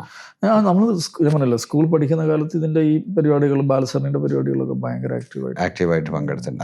വിവേകം ഗ്രേറ്റ് വിവേകം എന്ന് പറഞ്ഞിട്ട് മാസിക അത് കൃത്യമായിട്ട് വരും. അതാരുടേതാ? സിമിയുടെ മുഖപത്രം വിവേകം. ശരി. വിവേകം മാസിക, അതേപോലെ ഇസ്ലാമിക് മൂവ്മെന്റ് എന്ന് പറഞ്ഞിട്ട് അവരുടെ ഇംഗ്ലീഷ് ഇത് വരും.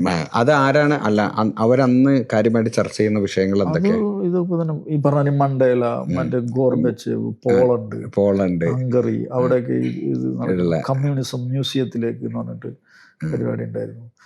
പിന്നെ മുസ്ലിം ഇറാൻ ഇറാഖ് വാർ, പാലസ്റ്റൈൻ, ഈ യാസർ അറഫാത്തിനെതിരെ ഡൽഹിയിൽ പ്രകടനം നടത്തിയ സംഭവം ഉണ്ടല്ലോ സിമി. പിന്നെ അങ്ങനെയൊക്കെയുള്ള സംഗതി. ഈ എക്കോ ഓഫ് ഇസ്ലാം എന്ന് പറഞ്ഞിട്ട് ഇറാനിയൻ മാഗസിൻ അത് ഞങ്ങളുടെ നാട്ടിലെ പള്ളിയിൽ വരുമായിരുന്നു. കൃത്യമായിട്ട് പള്ളിയില് ഈ അവിടുത്തെ ഗവൺമെന്റിന്റെ അവിടുത്തെ ഗവൺമെന്റ് അല്ല, പക്ഷെ പ്രോ ഗവൺമെന്റ് ഇതാണ്. ഞങ്ങളുടെ നാട്ടിൽ അരീക്കോട് പ്രസ് കേട്ടിട്ടില്ലേ? ഷിയാ പ്രസിദ്ധീകരണങ്ങളൊക്കെ വന്നുകൊണ്ടിരുന്ന ഈ എക്കോ ഓഫ് ഇസ്ലാം എന്ന് പറഞ്ഞിട്ടുണ്ടെങ്കിൽ സോവിയറ്റ് വീട്ടിൽ ഇതും വരുന്നുണ്ടോ? സോവിയറ്റ് എന്നാണ് നമ്മൾ പറയാ. ഈ സോവിയറ്റ് എന്നുവെച്ചാൽ അത് ഭയങ്കര ഗ്ലേസിംഗ് പേപ്പർ. അന്ന് ഗ്ലേസിംഗ് പേപ്പറിൽ വരുന്ന ഒരേ ഒരു ഇതാണത്. സോവിയറ്റ് യൂണിയൻ തന്നെയാണെന്ന് തോന്നുന്നു അതിന്റെ മുഴുവൻ പേര്. ഇവരുടെ ഒരു പ്രൊപ്പഗൻഡ മാഗസിനാണ്. ഒരു പ്രൊപ്പഗൻഡ മാഗസിൻ. അത് കൃത്യം വീട്ടിൽ വരുമായിരുന്നു. എനിക്കൊന്ന് ജ്യേഷ്ഠനാന്ന് തോന്നുന്നു അതിന്റെ ആളെ. ആരാന്ന് എനിക്കറിയാം. ഇതെന്താണെന്ന് അറിയില്ല. സോവിയറ്റ് എന്നാണ് പറയാം. അതിന്റെ സംഗതി വെച്ചാൽ ഈ ഗ്ലേസിംഗ് പേപ്പറിൽ അടിപൊളി പേപ്പർ. അപ്പം എനിക്ക് ക്ലാസ്സിലുള്ള ഭയങ്കരമായ ഒരു സ്റ്റാർ വാല്യൂ എന്താണെന്ന് വെച്ചാൽ എൻ്റെ പുസ്തകമൊക്കെ പൊതിഞ്ഞിരിക്കുന്നത് ഈ പേപ്പറിലാണ്. അപ്പം ആ പേപ്പർ കൊണ്ടുതരാൻ വേണ്ടി എന്നോട് ആളുകൾ ഇങ്ങനെ പറയും. അത് ഞാൻ കൊടുക്കും. അത് കൊടുക്കാത്ത ആളുകൾ എന്നോട് പിണങ്ങും. ഇങ്ങനെയൊക്കെയുള്ള ഈ ഇങ്ങനെ വന്നിരുന്ന അതേമാതിരി വന്നിരുന്നതാണ്. സോവിയറ്റ് വരും. ഈ എക്കോ ഓഫ് ഇസ്ലാം പള്ളിയിലാണ് വരാറ്. അതിൽ ഇറാൻ ഇറാഖ് വാറിൻ്റെ ചിത്രം, അതും ഗ്ലേസിംഗ് പേപ്പറാണ്. പക്ഷേ ഈ സോവിയറ്റ് അത്ര ഗ്ലേസിംഗ് ക്വാളിറ്റി. അങ്ങനെയൊക്കെയുള്ള ഇതൊക്കെ ഉണ്ടല്ലോ നമ്മളെ ഒരു രൂപപ്പെടുത്തിയ സാഹചര്യങ്ങൾ. പല സംഗതികളുണ്ട്. വിവേകം ഭയങ്കര ഇപ്പോൾ എനിക്കിപ്പോഴും ഓർമ്മയുണ്ട്. എൻ്റെ ഓർമ്മയുള്ള വിവേകത്തിനൊക്കെ ശിവകാശിയിലെ പടക്ക നിർമ്മാണശാലകളിലെ കുട്ടികൾ ബാലവേല, അതേക്കുറിച്ചൊരു കവർ സ്റ്റോറി. അങ്ങനെയാണ് ഇത് ഇങ്ങനത്തെ ഇഷ്യൂസ് ആണ് ഇവർ കൂടുതൽ. അന്ന് ഈ പ്രബോധനം ഇതൊക്കെ അല്ലേ? പ്രബോധനമുണ്ട്. പക്ഷെ പ്രബോധനത്തെക്കാൾ എന്താ പറയാ ഒരു എനർജറ്റിക് എന്നോ അല്ലെ ഒരു റെവല്യൂഷണറി എന്ന് പറയുന്ന ഒരു സാധനമായിരുന്നു വിവേകം. അന്ന് ഈ ജലീലും അവരൊക്കെ വിട്ടുപോയിട്ടുണ്ടോ? അവരൊക്കെ എനിക്കറിയില്ല. നമുക്ക് അത്തരം സംഘടനാപരമായ ഇതൊന്നും അറിയില്ല. നാട്ടിൽ ആക്റ്റീവായിട്ട് ബാലസരണി നാട്ടിലെ കുട്ടികളുടെ ഒരു വേദിയാണ്. പലതരം കൾച്ചറൽ പരിപാടികൾ. ഇപ്പോൾ ഞാൻ അതേക്കുറിച്ചൊരിക്കൽ പച്ചക്കുതിരയിൽ ലേഖനം എഴുതിയിട്ടുണ്ട്. വാണിമേലിലെ മുഅമ്മർ ഖദ്ദാഫി എന്ന് പറഞ്ഞിട്ട്. അതെന്ന് വെച്ചാൽ അത് അവിടെ ഈ ലയൺ ഓഫ് ഡെസേർട്ട് എന്ന് പറഞ്ഞൊരു സിനിമയുണ്ട്. ആന്റണി ക്വിൻ്റെ. ഇയാളെ കുറിച്ചല്ലേ? ലോറൻസ് ഓഫ് അറേബ്യയെ കുറിച്ച്. ഉമർ മുഖ്താറിനെ കുറിച്ച്. ലിബിയയിൽ ഇറ്റാലിയൻ കോളനൈസേഷനൊക്കെ പോരാടിയിട്ടുള്ള അത് നമ്മുടെ നാട്ടിലൊരു പെരുന്നാൾക്ക് സിമിക്കാർ ടി വിയിൽ കാണിക്കുന്നുണ്ട്. അത് ഭയങ്കര ഒരു കണക്കിന് ഒരു വലിയ സംഭവമായിരുന്നു. കാരണം പെരുന്നാളിന് സിനിമ കാണിക്കുന്നു പറഞ്ഞിട്ടുള്ള ഭയങ്കര പ്രചാരണം അതിനെതിരെ വരുന്നു. പിന്നെ സിനിമ സിനിമ കാണിക്കും. ചെറിയൊരു ടി വിയിൽ ഒരു പാടത്ത് പാടത്തിൻ്റെ അവിടെ ഒരു ഇത് വെച്ചിട്ട് TV വെച്ചിട്ട്, പക്ഷെ വൻ ജനക്കൂട്ടം അത് കാണാൻ വേണ്ടി വന്നു. പക്ഷെ ഇതിങ്ങനെ അങ്ങനെ കാണാൻ പ്രൊജക്ടറൊന്നും ഇല്ലല്ലോ, എന്നാലും ആളുകൾ അത് കാണാൻ വന്നു. ആ ശബ്ദം വെച്ചാൽ ഇതിലുള്ള ഡയലോഗുകൾ അവിടെ ഒരാളിങ്ങനെ അനൗൺസ് ചെയ്യും. അതിന്റെ സബ്ടൈറ്റിലോ? അതെ അതെ ഓ അത് ശരി. അങ്ങനെ. അപ്പം അതിൽ ആ സിനിമയുടെ അവസാനം ഈ ഇദ്ദേഹത്തെ ഉമർ മുഖ്താറിനെ തൂക്കിലേറ്റുമ്പോൾ കഴുത്തിൽ കയറ് കുരുങ്ങി അദ്ദേഹം മരണത്തിലേക്ക് കടക്കുമ്പോൾ അദ്ദേഹത്തിൻ്റെ കണ്ണട താഴേക്ക് വീഴുന്നുണ്ട്. ഒരു ക്ലോസ് ഷോട്ടിൽ നമുക്ക് കാണാൻ പറ്റും. ആ കണ്ണട താഴേക്ക് വീഴുമ്പോൾ ഒരു ചെറിയ പയ്യൻ വന്നിട്ട് കണ്ണട എടുത്തു പോകുന്നുണ്ട്. ആ എടുത്തുപോയ ആളാണ് ഗദ്ദാഫി. ശരിയായ എനിക്കറിയില്ല കേട്ടോ, അങ്ങനെയായിരുന്നു അന്നത്തെ ഒരു നറേറ്റീവ്. അപ്പോൾ ഗദ്ദാഫി നോക്കണം, ഗദ്ദാഫി അന്ന് ഭയങ്കരമായി പോപ്പുലറാണ്. സേഠ് സാഹിബ് പ്രസംഗിക്കാൻ വരുമ്പോൾ എന്താ വിളിക്കുക? ഭാരത മുസ്ലിം ഗദ്ദാഫി. ഓ അത് ശരി. അങ്ങേക്കായിരം അഭിവാദ്യം. പിന്നീട് ഇതൊക്കെ മാറി അല്ലേ? സേഠ് സാഹിബ് നാദാരത്ത് പ്രസംഗിക്കാൻ വരുമ്പോൾ വിളിച്ച് ഞാൻ കേട്ടിട്ടുണ്ട്. ഓ അത് ശരി. ഭാരത മുസ്ലിം ഗദ്ദാഫി. ഗദ്ദാഫിക്ക് അങ്ങനത്തെ ഒരു ഐക്കോണിക് ഇതുണ്ടായിരുന്നു. അപ്പോൾ ആ സിനിമ ഭയങ്കരമായിട്ട് ഒന്ന് ചർച്ച ചെയ്യപ്പെട്ടിട്ടുണ്ട്. അപ്പോൾ അത് അങ്ങനെയാണ് ഗദ്ദാഫി കൊല്ലപ്പെട്ടപ്പോഴാണ് ഞാൻ അല്ല ഈ വാണിമേലിലെ ഗദ്ദാഫി. അതെ. അപ്പോൾ എൻ്റെ ഓർമ്മയിൽ ഗദ്ദാഫി എന്ന് പറയുന്നത് ഇതാണ്. ഓ അത് ആ ഓർമ്മ അന്ന് അതേക്കുറിച്ചാണെന്നുള്ള ചർച്ചകൾ സംഗതികൾ. അപ്പോൾ ഗദ്ദാഫി കൊല്ലപ്പെട്ടപ്പോൾ ഞാൻ പച്ചക്കുതിരയിൽ എഴുതിയ ലേഖനത്തിൽ നിന്നാണ് തലക്കെട്ട് കൊടുത്തത്. ഓക്കെ. അത് കഴിഞ്ഞ് പിന്നെ ഈ മാർക്സിസ്റ്റ് വിമർശനമോ അല്ലെങ്കിൽ മാർക്സിസ്റ്റ് ഇപ്പോൾ കമ്മ്യൂണിസ്റ്റ് പാർട്ടികളെ കുറിച്ചുള്ള പഠനം എപ്പോഴാണ് തുടങ്ങുന്നത്? എങ്ങനെയാണ് കമ്മ്യൂണിസ്റ്റ് പാർട്ടി ഒരു ഈ പറയുന്ന പ്രീഡിഗ്രി കാലത്ത് തന്നെ കമ്മ്യൂണിസ്റ്റ് പാർട്ടികൾ ആകർഷിക്കുന്നത്? ശരിക്കും കമ്മ്യൂണിസ്റ്റ് എപ്പോഴെങ്കിലും ദാവൂദിനെ ആകർഷിച്ചിട്ടുണ്ട്? ഈ പറഞ്ഞ യുക്തിവാദം എന്നൊക്കെ പറഞ്ഞുള്ള സംഗതികളായിട്ടുള്ള ഒരു ഇത് വന്നല്ലോ. അപ്പോൾ സ്വാഭാവികമായിട്ടും കമ്മ്യൂണിസ്റ്റ് പാർട്ടികൾ ഇങ്ങനെ ശ്രദ്ധിക്കുന്നുണ്ട്. പിന്നെ ഈ പറഞ്ഞ ഒരു പറഞ്ഞ ആഢ്യത്വത്തിനെതിരായിട്ടുള്ള, ഇപ്പം എൻ്റെ നാട്ടിലെ ഈ CPM മാർക്സിസ്റ്റ് സംഘർഷത്തിൽ ഞാൻ പലവട്ടം ഇതൊക്കെ ചെയ്തതാണ്.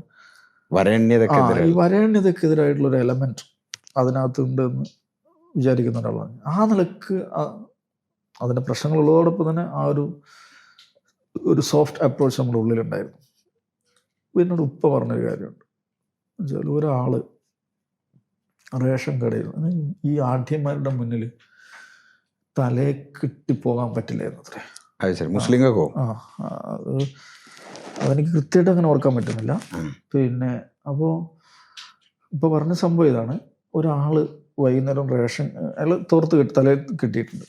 വൈകുന്നേരം റേഷൻ കടയിൽ നിന്ന് അരി മേടിച്ച് പോവുകയാണ്. തലയിൽ കിട്ടുന്ന സ്വാഭാവിക അരി തലയിൽ വെച്ചിരിക്കുകയാണ്. അപ്പോൾ അവിടുത്തെ ഒരു പ്രമാണിയുടെ മുമ്പിൽ കൂടി പോകുന്നു. സ്വാഭാവിക തലക്കെട്ട് അഴിക്കാൻ പറ്റില്ലല്ലോ, പ്രമാണിയെ കാണുമ്പോൾ തലക്കെട്ട് അഴിക്കണം എന്നുള്ളതാണ്. അപ്പോൾ അഴിക്കാത്തതുകൊണ്ട് ഒരു ഒറ്റ അടി കൊടുത്തൊന്നും അയാളുടെ അരി താഴേക്ക് വീണെന്ന് പറഞ്ഞൊരു സംഭവം എന്താണെന്ന് എനിക്ക് ഓർമ്മയില്ല. അങ്ങനെ ഉപ്പ എന്നോട് പറഞ്ഞതായിട്ട് ഓർമ്മയുണ്ട്. അപ്പം അന്ന് ആ ഒരു സംഗതി നമ്മളെ ഉള്ളിലുണ്ട്. ഈ ആഢ്യത്വത്തിനെതിരായിട്ടുള്ള വരേണ്യതക്കെതിരായിട്ടുള്ള ഒരു പൊസിഷൻ എന്നുള്ള ഒരു സംഗതി നമ്മളൊരു വ്യൂവിനെ നിർണ്ണയിക്കുന്നതിൽ പ്രധാന പങ്കുവഹിച്ചിട്ടുണ്ട്. പിന്നെ നമ്മൾ ഖുർആൻ, പ്രവാചക ചരിത്രമൊക്കെ ഡീറ്റെയിൽ ആയിട്ട് പഠിക്കുമ്പോഴാണ് ഇതിൻ്റെ ഒരു വലിയ ഇതാണല്ലോ ഈ സംഗതി എന്ന് പറയുന്നത്. ഇതാണല്ലോ ഈ സദസ്സിൽ കയറി പ്രവാചകൻ അദ്ദേഹം ഒരു സദസ്സിലേക്ക് കയറി വരുമ്പോൾ ആളുകൾ എഴുന്നേറ്റ് നിൽക്കുന്നതിനെ പോലും പ്രോത്സാഹിപ്പിക്കാത്തൊരു മനുഷ്യൻ. ഖുർആൻ്റെ പാഠങ്ങൾ ഈ സാമൂഹിക സമത്വത്തെക്കുറിച്ചിട്ടുള്ള, മനുഷ്യൻ സ്വതന്ത്രനാണ് എന്നുള്ള മനുഷ്യൻ, എല്ലാ മനുഷ്യരും ഒരാണിൻ്റെയും പെണ്ണിൻ്റെയും മക്കളാണ്, ഇങ്ങനെയൊക്കെയുള്ള അത് തിയോളജി തന്നെ എന്താണ് തിയോളജി തന്നെ സമത്വമാണ്. പിന്നീട് ഇസ്ലാം പോയ വഴികളൊക്കെ അതാണോ എന്നുള്ള വേറെ ചോദ്യം അല്ലേ. അപ്പോൾ അത് നമ്മളെ നമ്മുടെ ഉള്ളിൽ ഈ ഒരു സംഗതി ഇതുള്ളതോടൊപ്പം തന്നെ ഈ ആഢ്യത്വത്തിനെതിരായിട്ടുള്ള ഡൊമിനൻസിനെതിരായിട്ടുള്ളൊരു ഫൈറ്റ് എന്നുള്ളൊരു സംഗതി ഉണ്ടല്ലോ, അത് ചുറ്റും കണക്ട് ചെയ്യുന്ന ഒരു ദർശനം ഇസ്ലാമാണ് എന്നൊരു ഇതിൽ തരുമ്പോൾ അതൊരു വളരെ ഭദ്രമായൊരു ഫൗണ്ടേഷനായിട്ട് മാറുകയാണ്. അങ്ങനെ മാറുമ്പോൾ സ്വാഭാവികമായിട്ടും പിന്നെ ഒരു ഫൗണ്ടേഷൻ ഉണ്ടായി കഴിഞ്ഞാൽ പിന്നെ ഒരു ഫ്രെയിം ഉണ്ടായി കഴിഞ്ഞാൽ പിന്നെ ബാക്കി കാര്യങ്ങളൊക്കെ ഓക്കെ ആണല്ലോ. പിന്നെ അധികം നമ്മൾ ചിന്തിക്കുക ഇതാക്കേണ്ട കാര്യമില്ല. ആ ഫൗണ്ടേഷൻ്റെ പുറത്ത് നമുക്ക് ഡിറൈവ് ചെയ്ത് പോലെ കാര്യങ്ങൾ. ഇപ്പോൾ ലാ ഇലാഹ ഇല്ലല്ലാഹ് എന്ന് പറയുന്ന സംഗതി അതിമാരകമായ പ്രഹരശേഷിയുള്ളൊരു പ്രയോഗമാണ്. അത് അതിമാരക പ്രഹരശേഷിയുള്ളൊരു പ്രയോഗമാണ്. എന്ന് പറഞ്ഞാൽ ലാ എന്ന് പറഞ്ഞാൽ ഇല്ല, നിഷേധമാണ്. ലാ ഇലാഹ. Negation. ഒരു ഇല്ലേ? ഒരു അധിപതിയുമില്ല എന്നുള്ളതാണ്. ഒരു ആധിപത്യവുമില്ല, ഒരു അധിപതിയുമില്ല, ഒരു ഡൊമിനൻസുമില്ല, ഒരു അങ്ങനത്തെ ഒരു ഫോഴ്സും ഇല്ല. ഇല്ലല്ലാ, അല്ലല്ല. യഥാർത്ഥ ഫോഴ്സ് അല്ലാതെ, യഥാർത്ഥ ശക്തിയല്ലാതെ. There is no god but god. ദൈവമല്ലാതെ ഒരു പടച്ചോനുമില്ല, പടച്ചോനല്ലാതെ ഒരു പടച്ചോനുമില്ല. അതൊരു ആ അത് ഡോമിനൻസിനെതിരെയുള്ള അത് സാധനമാണ്. അത് ഒരു വ്യക്തിപരമായ ഒരാൾ ഉണ്ടാക്കുന്നതെന്ന് വെച്ചാൽ അയാളെ ഒരു കംപ്ലീറ്റ് ലിബറേഷനാണ്. കംപ്ലീറ്റ് എന്താ പറയുക, ഇൻഫിനിറ്റ് ലിബറേഷൻ എന്ന് പറയാം. അനന്തമായ മോചനമാണ്. കാരണം there is no one to dominate over me എന്നൊരു ഭയങ്കരമായ ബോധത്തിലേക്ക് ഞാൻ കിടക്കുകയാണ്. ലാ ഇലാഹ ഇല്ലല്ലാഹയുടെ ഇൻഫിനിറ്റ് ലിബറേഷൻ. ഒരു കാലത്തും എനിക്ക് ഒരാളെയും പേടിക്കേണ്ടതില്ല. ഒരു തരിമ്പും പേടിക്കേണ്ടതില്ല. വഹ്ദാനിയത്ത്. വൺ. അത് ഒരു വ്യക്തി, ഇൻഡിവിജ്വൽ എന്ന നിലയ്ക്ക്, സൊസൈറ്റി എന്നുള്ള നിലയ്ക്ക് എന്താണ്, ആരെയും ഭരിക്കാൻ പോകണ്ട. ആരും ഈ ഒരു പ്രിൻസിപ്പിൾ സൊസൈറ്റിയും പിന്നെ ഒരു കമ്മ്യൂണിറ്റിയും ഒരു ട്രൈബും ഒരു നാഷനും ഒരാൾക്ക് മേലും ആധിപത്യം പുലർത്താൻ പറ്റില്ല. സർവദേശീയത. ഇതാണ് ഇതിൻ്റെ ഒരു ഫൗണ്ടേഷൻ എന്ന് പറയുന്നത്. അത് ഒരു ഭയങ്കരമായ ഒരു ബോധ്യത്തിലേക്ക് നമ്മൾ കടക്കുമ്പോൾ പിന്നെ ബാക്കിയെല്ലാം വളരെ എളുപ്പമായിരുന്നു. അപ്പം അതിൽ നമ്മളെ ഇപ്പം ഞാൻ ചോദിക്കണത്, നിങ്ങൾ ഈ ഫൗണ്ടേഷനിൽ നിന്ന് കമ്മ്യൂണിസ്റ്റ് പാർട്ടികൾ, ഇപ്പം നമ്മളിപ്പം ഇത് ചെയ്യാനുള്ള കാരണം പോലും ഇതാണല്ലോ, കമ്മ്യൂണിസ്റ്റ് പാർട്ടികളെ കുറിച്ച് മനസ്സിലാക്കിയ കാര്യങ്ങൾ എന്തൊക്കെയാണ്? ഇപ്പം ഇസ്ലാം ഓക്കെ, നമ്മളിപ്പം പറഞ്ഞു, നിങ്ങൾ പറഞ്ഞു വരേണ്യതക്കെതിരാണ്, ഇസ്ലാമിൻ്റെ ഹിസ്റ്ററി ഒക്കെ ഇപ്പം ഇവിടെ നമുക്കറിയുന്ന കാര്യങ്ങളാണല്ലോ. അപ്പം വരേണ്യത എന്ന് പറയുമ്പം ഇത് വലിയ ഓപ്പറേഷനെതിരെ ഈ ഇസ്ലാം എടുത്ത നിലപാടുകൾ, പക്ഷെ അതിൻ്റെ ചരിത്രത്തിൽ ഇതിൻ്റെ ഒരു കോഴ്സ് ഉണ്ടല്ലോ, ഇതിങ്ങനെ കടന്നു വന്ന വഴികളിൽ. അങ്ങനെ ഞാനല്ല കമ്മ്യൂണിസ്റ്റ് പാർട്ടി അങ്ങനെ എന്തിനാണ് പഠിക്കാന്ന് ചോദിച്ചിട്ടുണ്ടെങ്കിൽ, അങ്ങനെ അതിനൊരു ട്രിഗർ സത്യം പറയുകയാണെന്ന് വെച്ചിട്ടുണ്ടെങ്കിൽ, ഞാൻ പറഞ്ഞില്ലേ കോഴിക്കോട് അങ്ങാടിയാണ് നമ്മളൊരു ഇത് ഒരിക്കലും ഈ സ്റ്റേഡിയത്തിൻ്റെ സൈഡിൽ ഇദ്ദേഹം പ്രസംഗിക്കുകയാണ്, എം വി രാഘവൻ. ഞാൻ ഇപ്പോഴും ഒരു പ്രഭാഷകൻ എന്നുള്ള നിലയ്ക്കുള്ള മാതൃകാ പ്രഭാഷകനായി കാണുന്ന ആളാണ് എം വി രാഘവൻ. എനിക്ക് അദ്ദേഹത്തിൻ്റെ പ്രസംഗം ഭയങ്കരമായിട്ട് ഇഷ്ടപ്പെട്ടു. പ്രസംഗത്തിൻ്റെ ഉള്ളടക്കമല്ല പറയുന്നത്, പ്രസംഗ ശൈലി എന്താണ്. അദ്ദേഹം ഒട്ടും സ്ട്രെയിൻ എടുക്കാതെ വളരെ വളരെ എന്താ പറയുക, കനം കുറഞ്ഞ് ചോദിക്കുന്നു പറയുന്നു, നമ്മളോട് ചോദിക്കുകയാണ്, അദ്ദേഹം തന്നെ ചോദിക്കുന്നു, അദ്ദേഹം മറുപടി.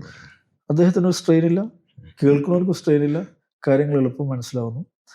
എനിക്ക് ഈ മനുഷ്യൻ്റെ പ്രസംഗം ഭയങ്കരമായിട്ട് ഇഷ്ടപ്പെട്ടു. പിന്നെ അദ്ദേഹം പ്രസംഗിക്കുന്ന പല സ്ഥലത്തും ഞാൻ പോയി കേട്ടിട്ടുണ്ട്. അതിനൊരു കാരണം കൊണ്ട് നമ്മൾ സാധാരണ കേൾക്കുന്ന പ്രസംഗങ്ങൾ വെച്ചാൽ ഭയങ്കരമായി സ്ട്രെയിൻ എടുത്ത് വലിയ സൗണ്ട്, ഭയങ്കര സൗണ്ട്, ഈ മൈക്കിലൊക്കെ തുപ്പൽ തെറിച്ച് ഇങ്ങനെ ഉള്ള ഇതാണല്ലോ. പക്ഷെ ഈ മനുഷ്യൻ്റെ ഭയങ്കരമായിട്ട് ഇഷ്ടപ്പെട്ടു ആ പ്രസംഗം. അങ്ങനെ അദ്ദേഹം ഈ ഭാഗത്ത് കോഴിക്കോട് വടകര ഭാഗത്തൊക്കെ പ്രസംഗിക്കുന്ന അറിഞ്ഞാൽ ഞാൻ പോയി കേൾക്കാൻ പോകാറുണ്ട്.